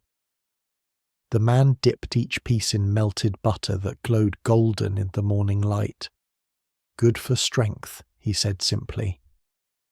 Eric took a bite and found it chewy, salty, and rich with fat. It felt like eating warmth itself. Fat was their secret weapon against the cold. Whale blubber, seal fat, and butter were all prized above gold in these waters. These dense calories burned slowly inside the body, keeping heat where it mattered most. Without them, even the strongest warrior would shiver into weakness and death. Archaeological findings confirm that Vikings carried barrels of butter and kegs of animal fat on long voyages. In icy waters, these provisions were worth more than silver or iron. Eric could see why. Every mouthful was energy, every spoonful a small fire against the cold that gnawed at their bones. An odd custom mentioned in the sagas described sailors trading chunks of dried fish, the way others traded coins. It was both food and currency, and to share it meant friendship, while withholding it could start a feud. Eric looked around and saw this small economy in action. One man handing another a piece of smoked herring in a quiet gesture of trust. As the day lengthened, cooking began in earnest. A small brazier was lit and shielded from the wind while the cook added dried meat, onions, and water to an iron pot. The smell rose slowly, smoky and comforting, steam curling through the air and softening faces and voices alike. Eric realized how powerful food could be when the world was frozen around you. A woman ladled broth into wooden bowls, and the first sip burned his tongue, but he welcomed the pain. The warmth spread downward, slow and steady, reaching places the fire never could. It was nourishment, yes, but also reassurance that life continued despite the cold's best efforts. The Vikings carried no heaters, no blankets thick enough to fight the northern chill. Their warmth came from what they ate, what they believed, and who they stood beside in the darkness. Records from Iceland mention fermented shark, a delicacy born of desperation that was buried in sand for months until it transformed from poison to sustenance. As the sun dipped low, Eric saw how food brought rhythm to their lives. Work stopped for meals, conversation softened, and for a few precious minutes, the endless ocean seemed far away. They ate, wiped their mouths, and smiled. It was a simple ritual, but it bound them together as surely as rope bound the mast. The cold returned quickly once the last bowl was emptied and the brazier went out, breath becoming visible again in the frigid air. Yet something in Eric had shifted. He understood now that warmth wasn't always something you found outside yourself. Sometimes it grew within, sparked by nourishment, by gratitude, by the small miracle of being alive. The days began to blur together in a rhythm of wind, water, and waking cold. Each morning Eric opened his eyes to a world that looked the same but felt slightly different. The air sharpened, the sky grew heavier, and his breath turned to silver mist. Survival here wasn't just a matter of strength. It was a battle of the mind. Eric began to see it in their faces. The Vikings moved with purpose, but behind their eyes lay something harder to define. It was focus, yes, but also calm. They had accepted the cold as part of existence, and this acceptance was what separated them from others who would crumble beneath such frost. Historical writings and saga fragments suggest that Norse sailors trained themselves mentally for hardship from childhood. Winter was their teacher, and children learned to endure discomfort, to work in snow, to walk barefoot on frozen ground for brief moments just to toughen skin and spirit. Pain was not punishment, but preparation for the trials that lay ahead. According to one old Norse poem, better to be burnt than frozen, for fire leaves ashes, but ice takes memory. The line haunted Eric as he watched a man repair his oar with numb fingers, humming softly as if the task itself kept him sane. Historians debate whether these people saw endurance as virtue or simple necessity. Some believe it was tied to their pagan beliefs, where suffering earned divine favor. Others think it was merely the logic of survival in a world that offered no mercy. Whatever the truth, Eric could feel it in their movements. Calm persistence, never complaint. Eric sat beside a young sailor whose face was pale with cold. The man grinned when asked if he ever felt afraid. "Fear wastes warmth," he said, and Eric couldn't tell if he was joking. But he understood the wisdom. Anxiety burned energy, and energy was life in these frozen waters. Archaeological findings hint at the role of communal spirit in this endurance. Burial sites often contain pairs or groups of individuals, suggesting shared identity even in death. It reflected a worldview where personal survival was tied to the well-being of the group. Alone, one froze. Together they endured. A curious practice mentioned in some sagas described warriors deliberately sleeping without cloaks for a night before voyages, calling it the cold trial. It tested resolve and taught the body to adapt. Eric shivered at the thought, but also admired the strange discipline it required. As night fell, Eric felt the weight of exhaustion and the pull of homesickness. The mind began to wander toward thoughts of warm fires and soft beds, but perhaps his companions turned such longing into strength. Far from land for weeks, they imagined their families not as comfort lost, but as reason to keep rowing. The ship rocked gently, and the world faded into a blur of grey and blue. Eric closed his eyes and listened to murmurs of conversation drifting through the cold air. Some told stories of raids and kings, others recited verses from memory. The act of storytelling itself became a shield against despair. Written sources describe how poetry and song were vital to Viking culture. Reciting a saga was more than entertainment, it was identity reaffirmed, reminding each listener who they were even when the sea tried to erase them. Eric felt that truth now. Each word was warmth, each laugh a spark in the darkness. A man named Tovald began to sing quietly, his voice rough but steady, rising and falling with the rhythm of the waves. The song spoke of frost and fire, of ships lost and souls reborn. Eric couldn't understand every word, yet the melody wrapped around him like a blanket woven from memory and hope. Modern researchers debate whether such songs were spontaneous or memorized. But Eric liked the idea that every song carried pieces of other winters, other survivors. The mind adapted to the cold by learning to flow with it rather than resist it, to make peace with discomfort. The body shook, but the mind steadied. This balance was what kept the Vikings alive. They didn't try to defeat the cold, they made it part of their rhythm. Eric tried it himself, breathing deeply and feeling the sting in his lungs without fighting it. The pain softened into awareness, and the cold became less enemy, more companion.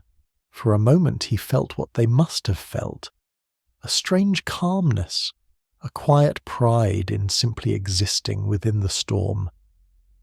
The night grew still, filled only with the sigh of wind and the slow creak of the hull. Eric lay back, cloak pulled tight, watching frost form delicate veins across the wood. The dawn broke pale and trembling, faint light spilling through mist so thick Eric could taste it. The sea was quieter today, heavy with fog that muffled every sound. The crew moved more slowly, conserving energy and whispering to one another in low tones. There was something different in the air, a kind of reverence. The Vikings were not just sailors and fighters, they were believers. Every voyage began with rituals to honor the gods of wind and sea. Before this journey, they must have poured mead into the water for Njord, and perhaps left tokens for Thor, whose hammer guarded travelers from storms. Faith to them wasn't distant or abstract. It was a partnership with the forces that surrounded them. Archaeological discoveries of carved amulets shaped like Thor's hammer show that these symbols weren't decoration but portable prayers carried around necks, tucked into cloaks, sometimes tied to the mast itself. Eric spotted one now, swinging gently from the rigging, its silver surface darkened with age and the prayers of desperate men. According to strange accounts preserved in Icelandic lore, some captains sacrificed small animals before setting sail, believing their blood would calm the waves. Whether this was symbolic or literal remained uncertain, but the intention was clear. Survival was both physical and spiritual labor. As fog thickened, the crew grew quiet. One man muttered a charm against drowning. Another rubbed a bead between his fingers while whispering a name Eric couldn't catch. The air hummed faintly with murmured words, and the crackle of superstition made manifest. The Vikings saw the world as layered. Above was Asgard, realm of gods and warriors. Beneath lay the underworld ruled by Hel. Between them stretched Midgard, the human world, a fragile bridge of earth and water. The sea was both path and peril, a border where spirits moved freely. Every voyage was, in a sense, a crossing between worlds. An odd tale told in a Greenland saga spoke of sailors seeing lights under the waves, which they believed were spirits of drowned men guiding them home. Modern scientists think these lights could have been bioluminescent plankton, but the sailors saw souls, not science. Their world was full of meaning where others might see only mystery. Someone began to sing low and steady, not a song for entertainment, but invocation. The melody rose and fell like the waves themselves, slow, circular, hypnotic. The words called upon the old gods to guard their path and freeze the hands of enemies. The voices blended together until it became something ancient, almost elemental. Researchers note that collective chanting helped regulate rhythm on long voyages, but it also had psychological weight. Singing united the crew, synchronized their hearts, and pushed away fear. Eric sensed it working even now. The air felt lighter, the fog less oppressive. As the song faded, silence returned, and the mist thinned just enough for faint sunlight to spread across the sea. The Viking beside Eric smiled, teeth flashing white in his frost-dark beard. "The gods are pleased," he said simply, and Eric found he felt the same truth. The fear had lessened. The horizon had returned. By the time the next sunrise crept across the water, the fog had lifted completely, revealing the ship itself in all its graceful glory. Eric began to see it not as a vessel but as a companion, its timbers creaking like breath, shivering when waves struck as though it were truly alive. This was where much of the Vikings' true warmth began, in their craftsmanship. Archaeological studies of ship graves such as those at Oseberg and Gokstad reveal engineering that astonished even modern builders. Every plank overlapped its neighbour, fastened with iron rivets that flexed with the sea's movement rather than fighting it. The technique called clinker construction allowed the hull to bend rather than break. Eric ran his hand along one of the seams, feeling the rhythm of human skill in every groove. According to old descriptions preserved in Norse sagas, each ship was named as though it were a living being, bearing fierce titles like Sea Serpent or Wave Stallion. The idea wasn't poetry alone. It reflected the belief that a ship had spirit, breath, and memory. Before the first voyage, builders offered blessings to awaken that spirit and protect its crew. Historians still debate how widespread these ship blessings were, but each vessel embodied years of collective knowledge shaped by survival. Excavations suggest that builders selected wood with almost spiritual care. Oak for the keel, pine for the planks, birch for small fittings. Each tree was chosen in winter when sap ran low, making the timber less likely to rot. The choice itself became part of the ship's soul. One curious find near a Norwegian fjord revealed traces of animal hair and tar mixed into the seams. Scholars think the Vikings used whatever they had to waterproof the hull: sheep's wool, reindeer fat, anything that would resist both water and ice. The result was a flexible sealant that had served this ship through countless storms. A sailor beside Eric pointed to the carved prow, the dragon's head rising high and proud, its eyes gleaming faintly from polish of salt and time. "She watches," he said simply, and Eric nodded, knowing he meant it. To him, the ship wasn't an object but guardian, home and weapon all at once. Contemporary accounts from distant cultures describe how Viking ships appeared terrifying on the horizon, their curved prows seeming alive as they leaped through waves eager for battle. Yet from within, it felt tender, a creation of balance between strength and grace. Researchers still puzzle over how the Vikings kept their ships from icing over. Some think they scraped frost with blades and oars, while others believed they coated the planks with oil before voyages. Either way, maintenance was constant, each sailor both warrior and caretaker tending to the ship like family. Eric walked along the deck and noticed how every feature was purposeful. The planks rose slightly toward the center to allow water to drain. Benches doubled as storage for spare ropes and tools, and even the sail trapped pockets of air that softened the wind's assault. Every detail spoke of minds that knew the sea's cruelty and planned for mercy.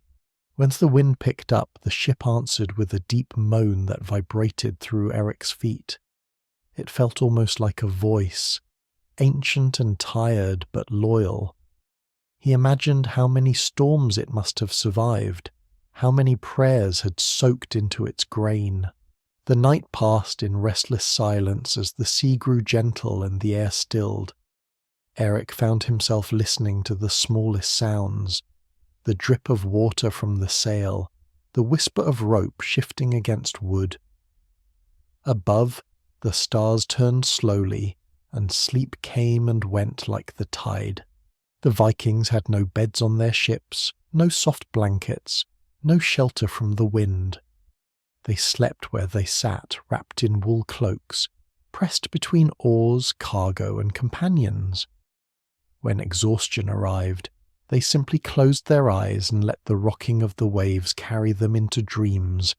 Evidence from preserved shipwrecks shows that some longships had small raised decks where leaders might rest, but most of the crew slept openly. Animal hides, cloaks, and straw mats formed their only bedding. The line between waking and sleeping blurred, just as the line between safety and danger did. According to an old seafarer's tale, sailors sometimes slept in turns of 2 hours, their dreams timed to the rhythm of rowing. The ship itself set their schedule. Eric could imagine it. The sound of breathing mingled with the splash of oars, men dreaming of home while their bodies worked on instinct alone. Eventually, the storm that Eric had sensed building finally arrived with a fury that tested every skill they possessed and pushed their survival systems to the absolute limit. The transformation began gradually, with the sea turning from grey to black as it began rolling in heavy swells that struck the ship with deep, deliberate rhythm. Eric woke to the sound of ropes groaning under unprecedented stress and felt the cold return like a predator that had only been pretending to sleep. The wind picked up first, a low moaning that grew steadily louder until it became a howling presence that seemed to have malevolent intelligence. It pulled at the sail until the woolen fabric snapped taut as a bowstring, then shifted direction with calculated malice that forced the crew to constantly adjust their rigging. Spray began to fly in bursts, stinging faces and turning breath to mist that was immediately torn away by the wind. But this was more than merely bad weather. It was a fundamental challenge to human survival that demanded every skill and tool they possessed. The crew moved with the swift precision of men whose lives depended on perfect execution, securing ropes, lowering the mast, and tying down barrels with movements that were both automatic and carefully thought out. Every hand knew its task because panic wasted energy, and in conditions like these, energy was literally life itself. Bjorn stood at the steering oar, his massive frame braced against the wind as he fought to keep Stormrider's prow pointed into the waves. His weathered face showed no fear, only the intense concentration of a master craftsman working with dangerous materials. The steering oar itself was a marvel of engineering, carved from a single piece of seasoned oak and designed to provide maximum leverage while remaining manageable in extreme conditions. The technique of storm sailing was an art that had been refined through generations of hard experience. The goal was not to fight the storm directly, but to work with its patterns, using the ship's flexibility and the crew's skill to ride out the worst while maintaining enough control to prevent disaster. Too much resistance would break the ship, Too little would allow it to be overwhelmed. Archaeological studies of shipwrecks along the Norwegian coast reveal how often these voyages ended in disaster, with fragments of hulls, broken oars, and scattered bones telling stories of storms that showed no mercy to even the most experienced sailors. Each wreck was a grim reminder that courage and skill alone were never enough against the sea's ultimate fury. The ocean had claimed countless brave souls, and it would claim countless more before the age of sail finally ended. Eric found himself gripping the rail with hands that had gone numb from cold and fear, watching in fascination and terror as walls of black water rose higher than a man's head before crashing down on the deck. Each wave brought tons of icy seawater that swept across the planking with enough force to crush bones. Yet somehow the crew managed to secure themselves and continue working, even as the ship bucked like a wild animal beneath their feet. The sound was indescribable. Wind howling like the voices of the damned, water crashing with the force of falling boulders, wood creaking and groaning as the hull flexed under stresses that would have shattered a less perfectly designed vessel. Underneath it all was the deeper rhythm of the sea itself, a bass note that seemed to come from the very foundations of the world. A huge wave struck the ship broadside, tilting Stormrider so far to port that for a terrifying moment it seemed she might not right herself. Cold water poured over the rail in a torrent that soaked everything in its path, and Eric found himself gasping as the icy flood drove the breath from his lungs. The shock was beyond description. It felt as though every nerve in his body had been struck by lightning. Around him, faces remained steady despite the chaos, their focus absolute even as they fought for handholds on the slippery deck. Eric began to understand how discipline became its own kind of warmth in such conditions, holding the crew together when the world around them seemed bent on tearing everything apart. Their unity was not mere camaraderie but a survival strategy that had been tested and proven in conditions that would have broken lesser men. The cold that followed the wave was unlike anything Eric had ever experienced. It seemed to crawl up his body like a living thing, starting with his feet and working its way toward his core with systematic malevolence. His fingers began to lose feeling, then his hands, then his arms up to the elbows. The Vikings called this phenomenon creeping death. Cold fire that, once it reached the heart, no prayer or medicine could turn back. To fight the encroaching numbness, the crew moved constantly, stamping their feet, swinging their arms, and shouting to each other to stay awake and alert. Motion generated heat through muscle contraction, while stillness invited the final surrender that meant death in these waters. It was a constant battle between exhaustion and hypothermia, with survival depending on finding the exact balance between effort and energy conservation. Records from later Norse writings describe sailors rubbing snow on their faces during storms to stay awake, the freezing sting providing the shock necessary to maintain consciousness when exhaustion and cold threatened to overwhelm them. Eric saw one man doing exactly that now, scooping handful of slush from the deck and scrubbing it across his cheeks until his skin turned bright red with cold-induced blood flow. Another sailor gripped the side rail so tightly that his knuckles split and began to bleed, but the blood froze almost instantly, creating thin red crystals against the wood that served as a visible reminder of how close they all were to the edge of survival. The sight was both horrifying and oddly beautiful, a testament to the human body's desperate attempts to maintain life even under impossible conditions. As the storm reached its peak intensity, a curious phenomenon began to manifest among the crew. Some sailors claimed to see strange lights in the darkness, flickering shapes that danced at the edges of vision like will-o'-the-wisps. Modern science might explain these as hallucinations caused by oxygen deprivation and extreme stress, but the Vikings saw them as spirits of the sea, either helpful guides or harbingers of doom depending on their colour and behaviour. A legend told in Greenland sagas spoke of a glowing woman who walked across the water during violent seas, a figure called Margiga, the sea's daughter, who was both protector and destroyer. Some swore she guided lost ships home, while others claimed she marked vessels for destruction. In the chaos of the storm, with lightning flickering across mountainous waves and the wind shrieking like tortured souls, such apparitions seemed not only possible but inevitable.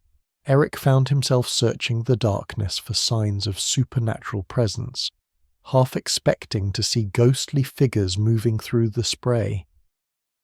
The line between reality and fantasy became blurred when every sense was overwhelmed by stimuli that exceeded normal human experience. In such conditions, the mind struggled to process what it encountered, often creating explanations that drew on cultural beliefs and mythological frameworks. Historians continue to debate whether the Vikings truly feared the sea or worshipped it as a deity worthy of respect and reverence. The evidence suggests both responses were present simultaneously. They understood the ocean's power to destroy, but also recognized its role as the highway that connected distant lands and peoples. The sea was neither friend nor enemy, but a force of nature that demanded acknowledgement of its supremacy. The storm raged for what felt like hours, but was probably much less, time becoming meaningless when survival required total focus on the immediate moment. Gradually, however, the wind began to lose its edge, and the waves slowly diminished from mountains to hills. The crew slumped where they stood, breathing hard, their bodies steaming in the cold air as adrenaline and exertion generated heat that quickly dissipated in the frigid atmosphere. Frost began to coat their hair and beards as body heat met Arctic air, creating crystalline decorations that transformed them into figures from some ancient mythology. Yet their eyes glowed with the unmistakable light of triumph. They had faced the sea's rage and emerged intact, battered but unbroken. The victory was temporary and fragile, but it was real. One man whispered, "Thanks to the sea," in a voice hoarse from shouting, while another kissed the wet wood beneath his hand with the reverence of a pilgrim touching a holy relic. These gestures were not mere superstition, but genuine expressions of gratitude for having been allowed to continue existing in a world that could have effortlessly ended their lives. Survival in such conditions felt like a miracle too ordinary to celebrate with wild cheering, yet too precious to ignore completely. The crew's response was characteristically Norse, quiet acknowledgement of what they had endured, combined with immediate preparation for whatever challenges might come next. They had learned not to waste energy on emotions that served no practical purpose. As the sun finally broke through the dissipating clouds, weak and pale but enough to scatter diamonds of light across the wet deck, Eric looked around and saw the crew smiling in silence. No one cheered or shouted victory cries. They simply existed, alive in the quiet aftermath of violence that had tested every aspect of their survival skills.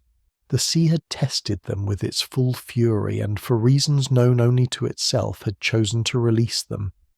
The storm faded behind them like a nightmare upon waking, leaving only memory and a deep, echoing respect for forces that dwarfed human ambition. They had learned once again that the ocean was neither conquered nor defeated. It was survived, one wave at a time through skill, courage, and more luck than any mortal deserved to expect. When the storm finally released its hold, the sea seemed strangely tender, as if exhausted by its own fury.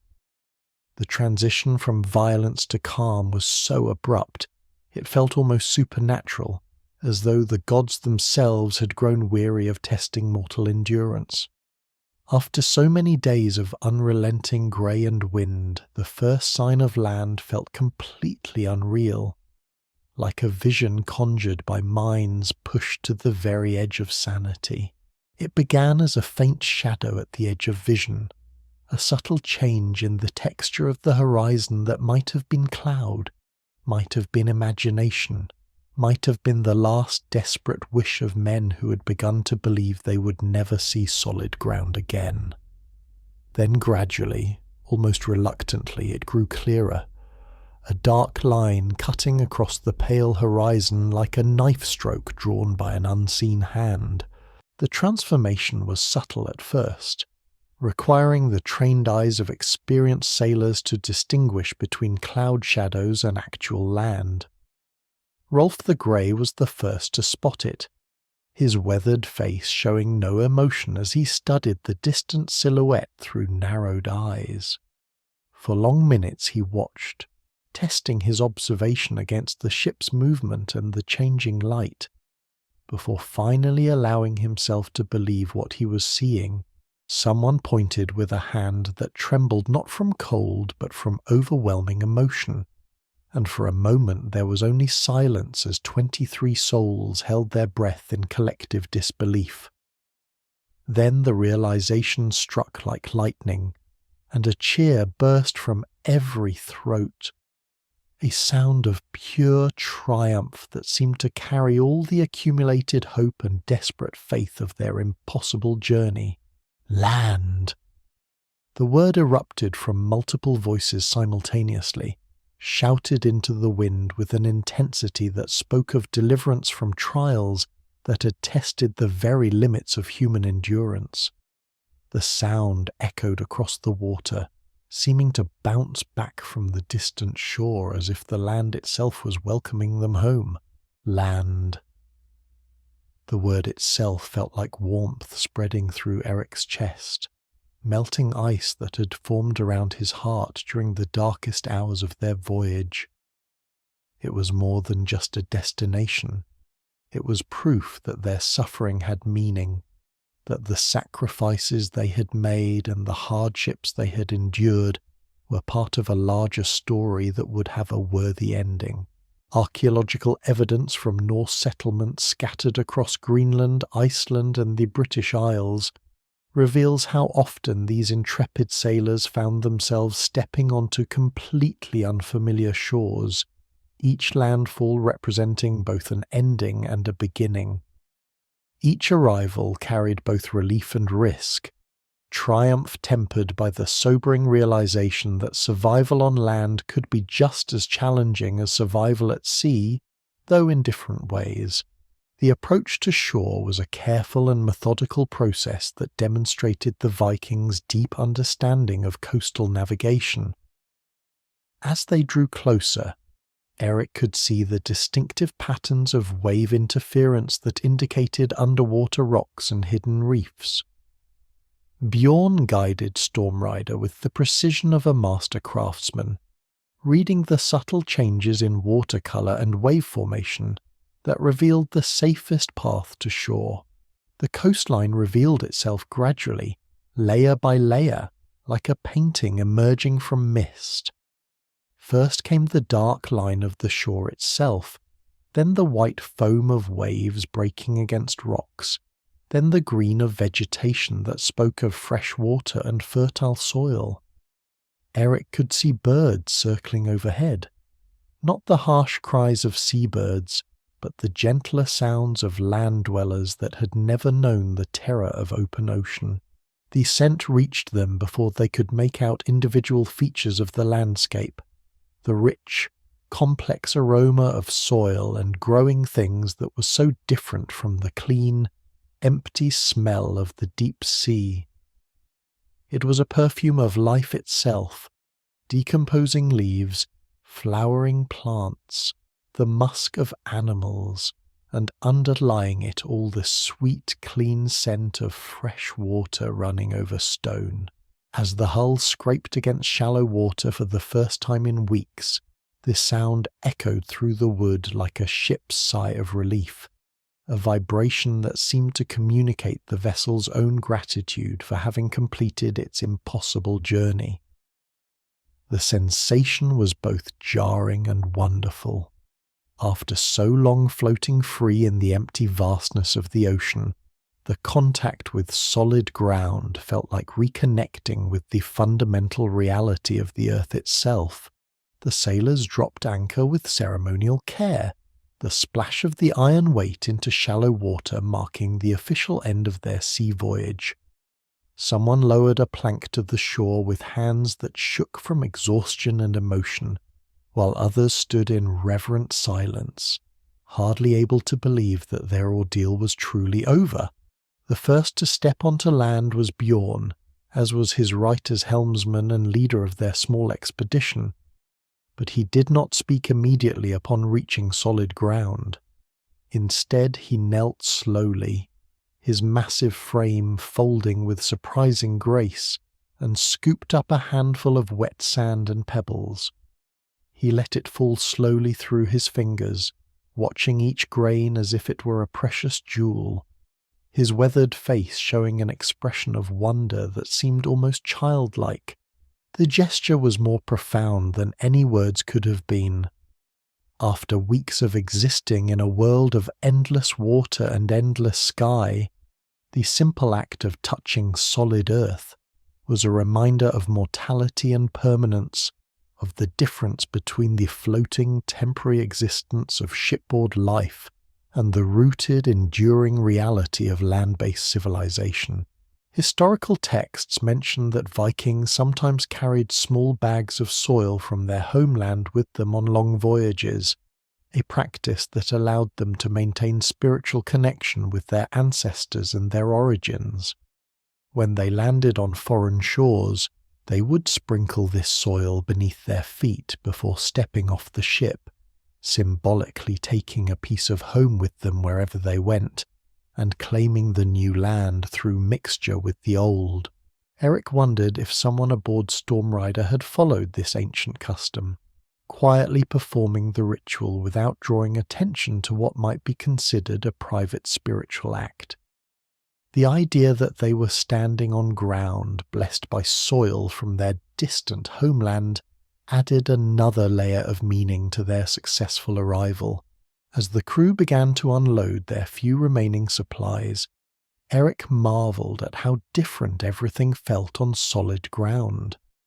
The barrels of dried fish, bundles of wool, and tools wrapped in leather that had seemed so precious aboard ship now appeared almost mundane when placed on the beach. The change in context was startling. What had been treasures in their floating world became mere equipment in the larger reality of land-based existence. The ground beneath Eric's boots felt unsteady after so long at sea, as if the earth itself was swaying with the rhythm of waves that no longer existed. This phenomenon, known to sailors as land legs, was a reminder of how completely their bodies had adapted to the marine environment. After weeks of constant motion, the stillness of solid ground felt strange and almost unnatural, but gradually as minutes passed and his inner ear adjusted to the absence of movement, Eric began to appreciate the profound luxury of being able to stand without bracing against the roll of waves. He could set down an object without worrying that it would slide away, could sleep without being thrown against his shipmates, could eat without timing each bite to the rhythm of the sea. The air felt different too, thick with scents and sounds that spoke of complexity and variety after the clean simplicity of the ocean environment. Eric could hear insects buzzing, leaves rustling in the wind, the distant calls of land animals that had never known the smell of salt. It was a symphony of life that stood in sharp contrast to the sparse music of wind and wave that had been their constant companion for so long. A sailor named Orm knelt beside a small stream that trickled down to the sea and cupped water in his hands. He drank greedily, then laughed aloud as the fresh, sweet liquid spilled down his chin and neck. The others followed his example, kneeling beside the stream and drinking with the desperation of men who had been rationing every drop of water for weeks. The contrast with the salt water they had been surrounded by was shocking. This water was soft and clean, carrying flavours of rock and earth, and growing things that spoke of a living landscape. After weeks of carefully hoarded supplies and rationed portions, the abundance of fresh water felt like incredible luxury.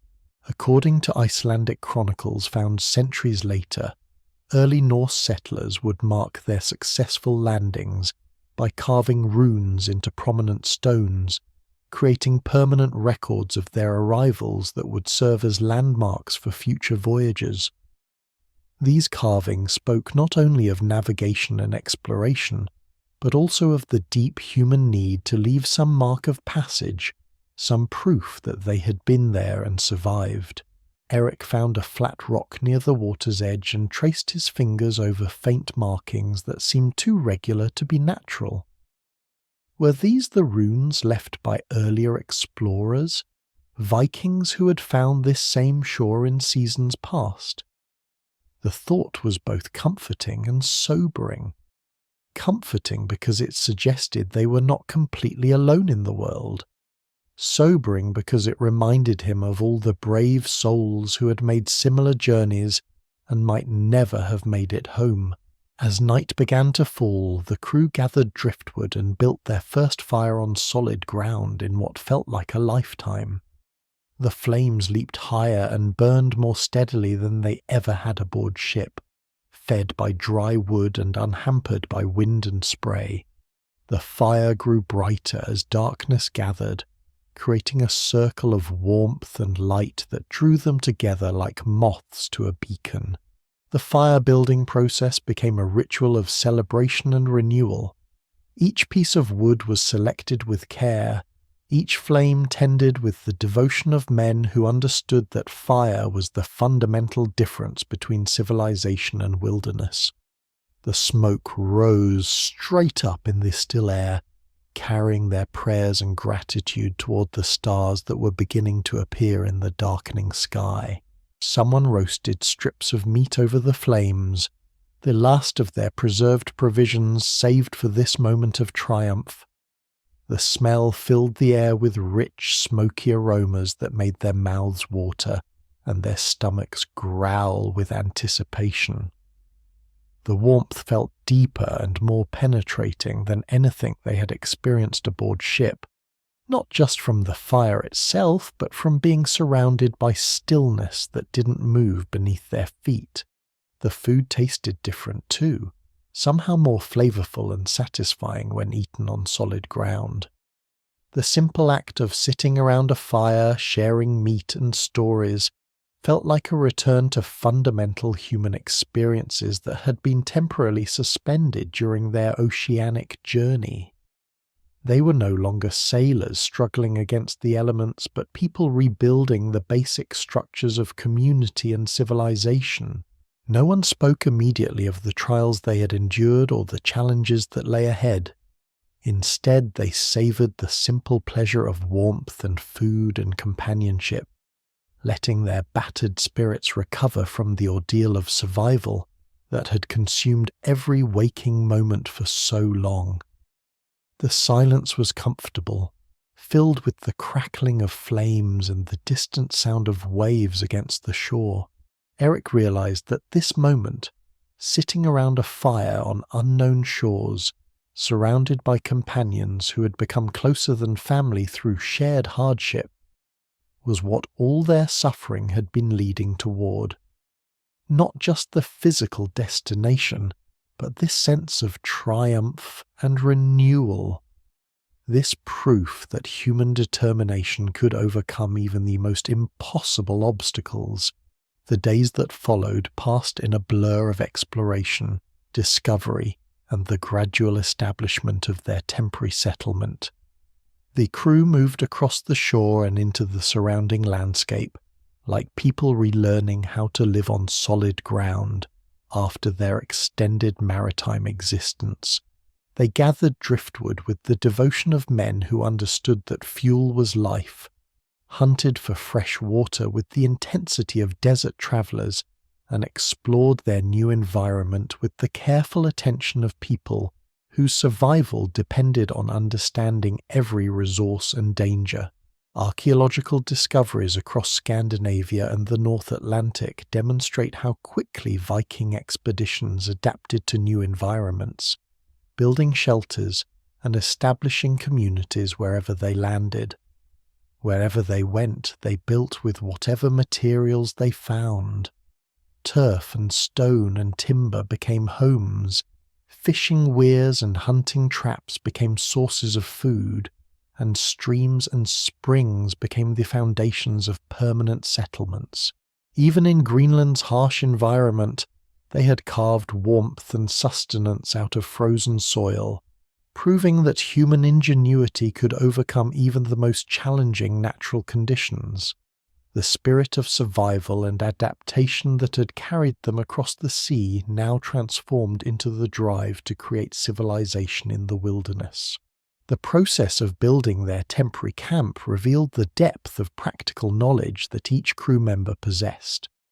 These were not just warriors and sailors, but craftsmen and engineers who could create the infrastructure of survival, using only the materials that nature provided.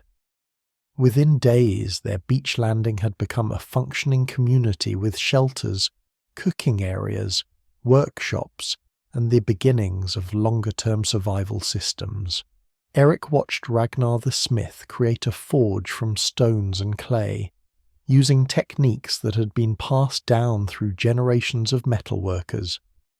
The sight of iron being worked on dry land felt like a miracle after weeks of fearing that every tool would be lost to rust and corrosion. The sound of hammer on anvil seemed to announce that human civilization had officially arrived in this distant place. Hilda and the other women set about creating proper shelters using techniques that combined shipbuilding knowledge with land-based construction skills. They wove walls from saplings and sealed them with mud and moss, creating structures that could trap heat and provide protection from wind and rain. The shelters were simple but effective, representing the transformation from temporary survival to sustainable living. The new camp grew stronger each day as more sophisticated infrastructure was developed. Simple shelters became more elaborate buildings, temporary cooking fires became permanent hearths, and individual survival became community planning. The sound of laughter and tools blended with the cry of gulls and the whisper of wind through grass, creating a symphony that spoke of successful human adaptation to a new environment. Eric began to understand that warmth was no longer just a matter of individual survival, but of community creation. The fires they built now served not just for cooking and heating, but as social centers where plans were made and stories were shared. The light they cast reached beyond mere illumination to become symbols of human presence in a landscape that had never known such organization. Records from later Norse settlements describe the careful process of establishing permanent communities in hostile environments.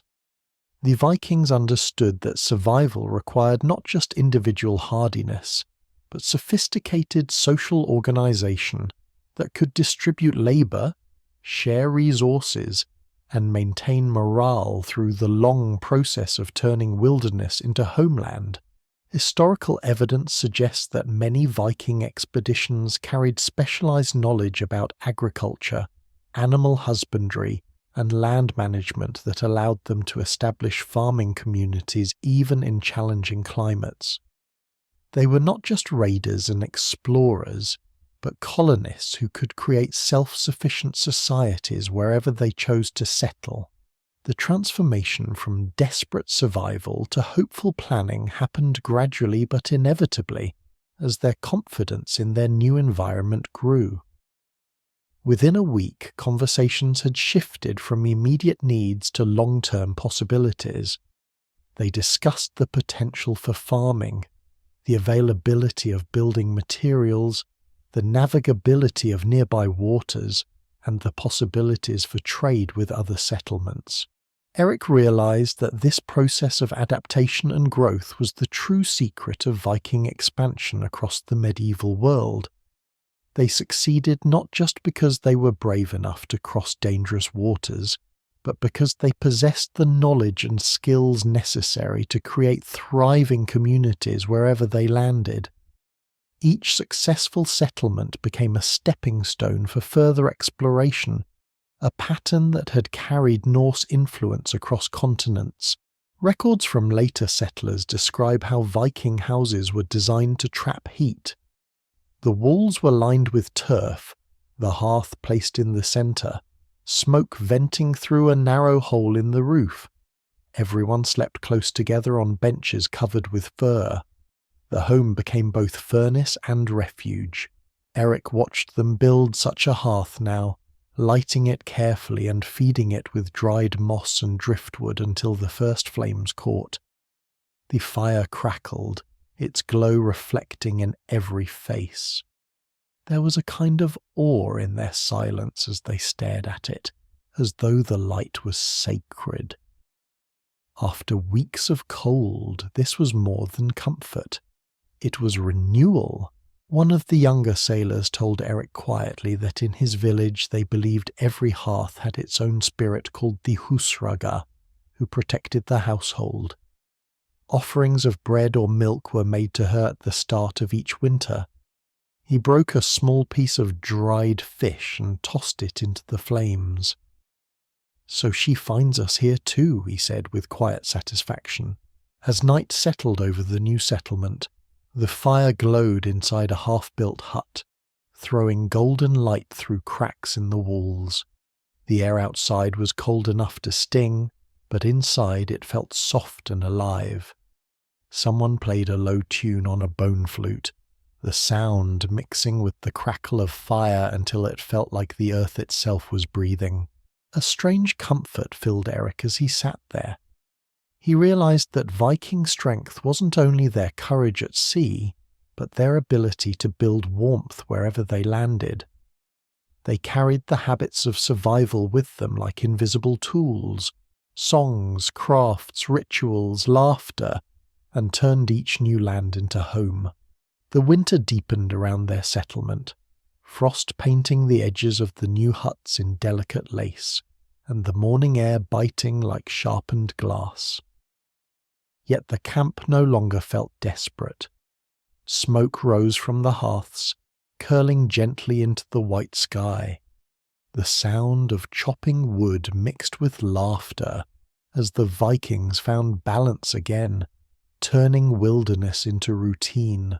Archaeological evidence from settlements such as Lonceau Meadows in Newfoundland shows traces of iron, smelting, workshops and domestic hearths.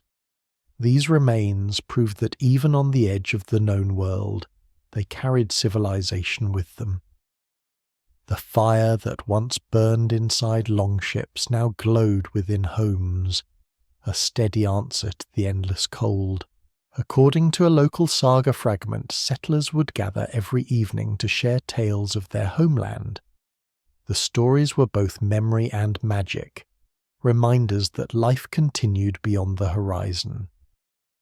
Eric watched a group do that now, faces warm with firelight, eyes reflecting flames as they spoke softly of places far away. A man named Tovald sat beside the fire carving something from a piece of driftwood. When Eric asked, he smiled and said it was a small ship, a gift for his son back home. The gesture seemed simple, yet it contained the weight of every voyage. Leaving, surviving, returning in some form. Eric imagined that little carving placed on a shelf in a warm house, a silent promise that the sea did not win. Researchers studying Norse settlements have found evidence of imported goods, silk, spices and bronze ornaments, showing that trade never stopped, even at the edge of the world. This persistence mirrored the very soul of their people. No horizon was too far if there was meaning beyond it. As night gathered again, the sky cleared to reveal 1,000,000 stars. The northern lights shimmered faintly at the edge of vision like green silk brushed across the heavens. The crew stood in silence, watching, their faces glowing with awe rather than fear. Eric understood why ancient sailors thought the lights were the spirits of fallen warriors, the ancestors still guiding them home. The fire crackled behind them, and the air smelled of pine and smoke, clean and sharp. The sounds of the sea drifted from afar, no longer threatening but rhythmic, as though the waves themselves were whispering farewell. Eric felt both small and infinite, part of something that began long before him and would continue long after. Modern scientists now study how people adapt to extreme cold, finding that resilience is not only physical but emotional. The Vikings had already proven that 1,000 years ago. Their secret was never strength alone, but the ability to find warmth in community, in song, in faith, and in the smallest rituals of care. A woman threw another log onto the fire, sparks rising golden against the dark around her. The others settled into quiet conversation, their voices low and steady. The scene felt timeless, faces illuminated by flame, eyes reflecting stories yet untold. Eric realized that this was what survival truly looked like. Not a battle against nature, but a dialogue with it. The world around them faded to stillness. The wind moved softly through the trees, carrying the faint scent of salt from the sea. The cold remained, but it felt different now, almost companionable. Eric thought of everything they had endured, the storms, the hunger, the endless night, and how they emerged stronger each time. The freezing seas could never steal their fire. As he sat beside the hearth, letting the warmth soak into his bones, the light flickered on his hands, on the faces of those around him, on the carved timbers of this fragile but enduring home. The Vikings had survived the sea not through defiance but through understanding. They listened to the ice, studied the wind, and turned hardship into wisdom. The fire began to fade, its glow softening to embers.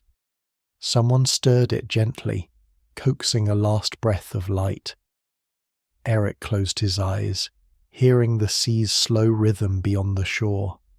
It felt less like danger now, and more like memory, like the heartbeat of the world itself.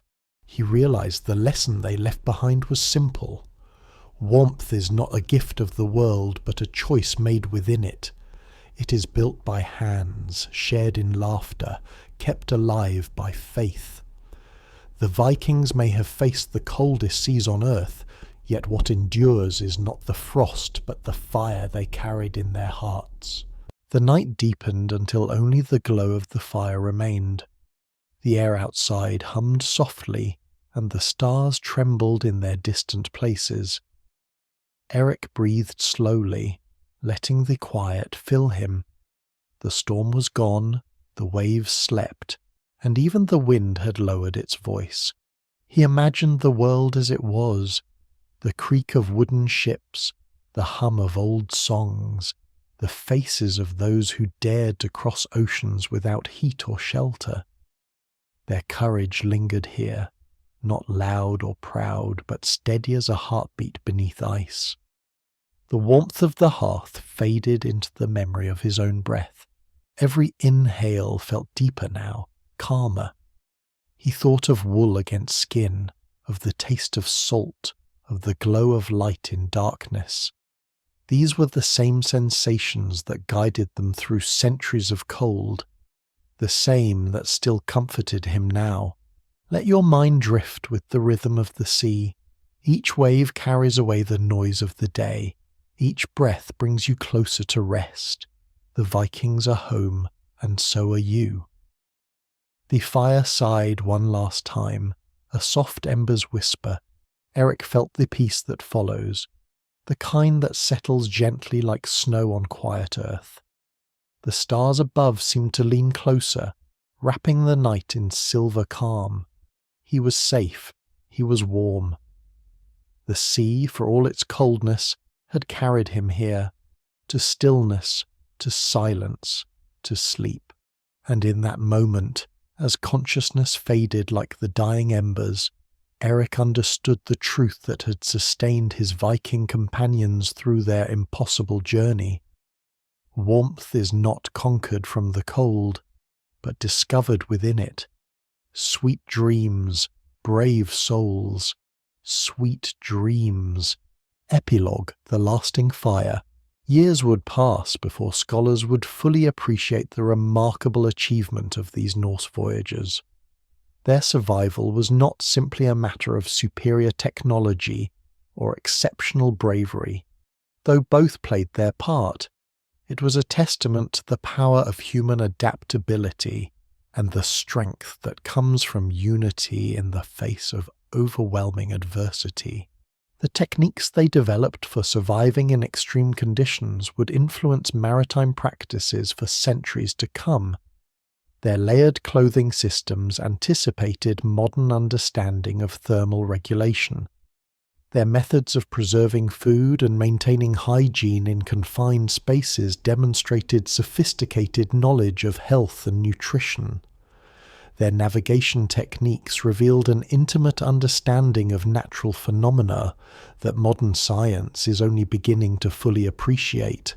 But perhaps most remarkably, their story illustrates a fundamental truth about human nature, that in our darkest moments, when stripped of all comfort and security, we discover reserves of strength we never knew we possessed.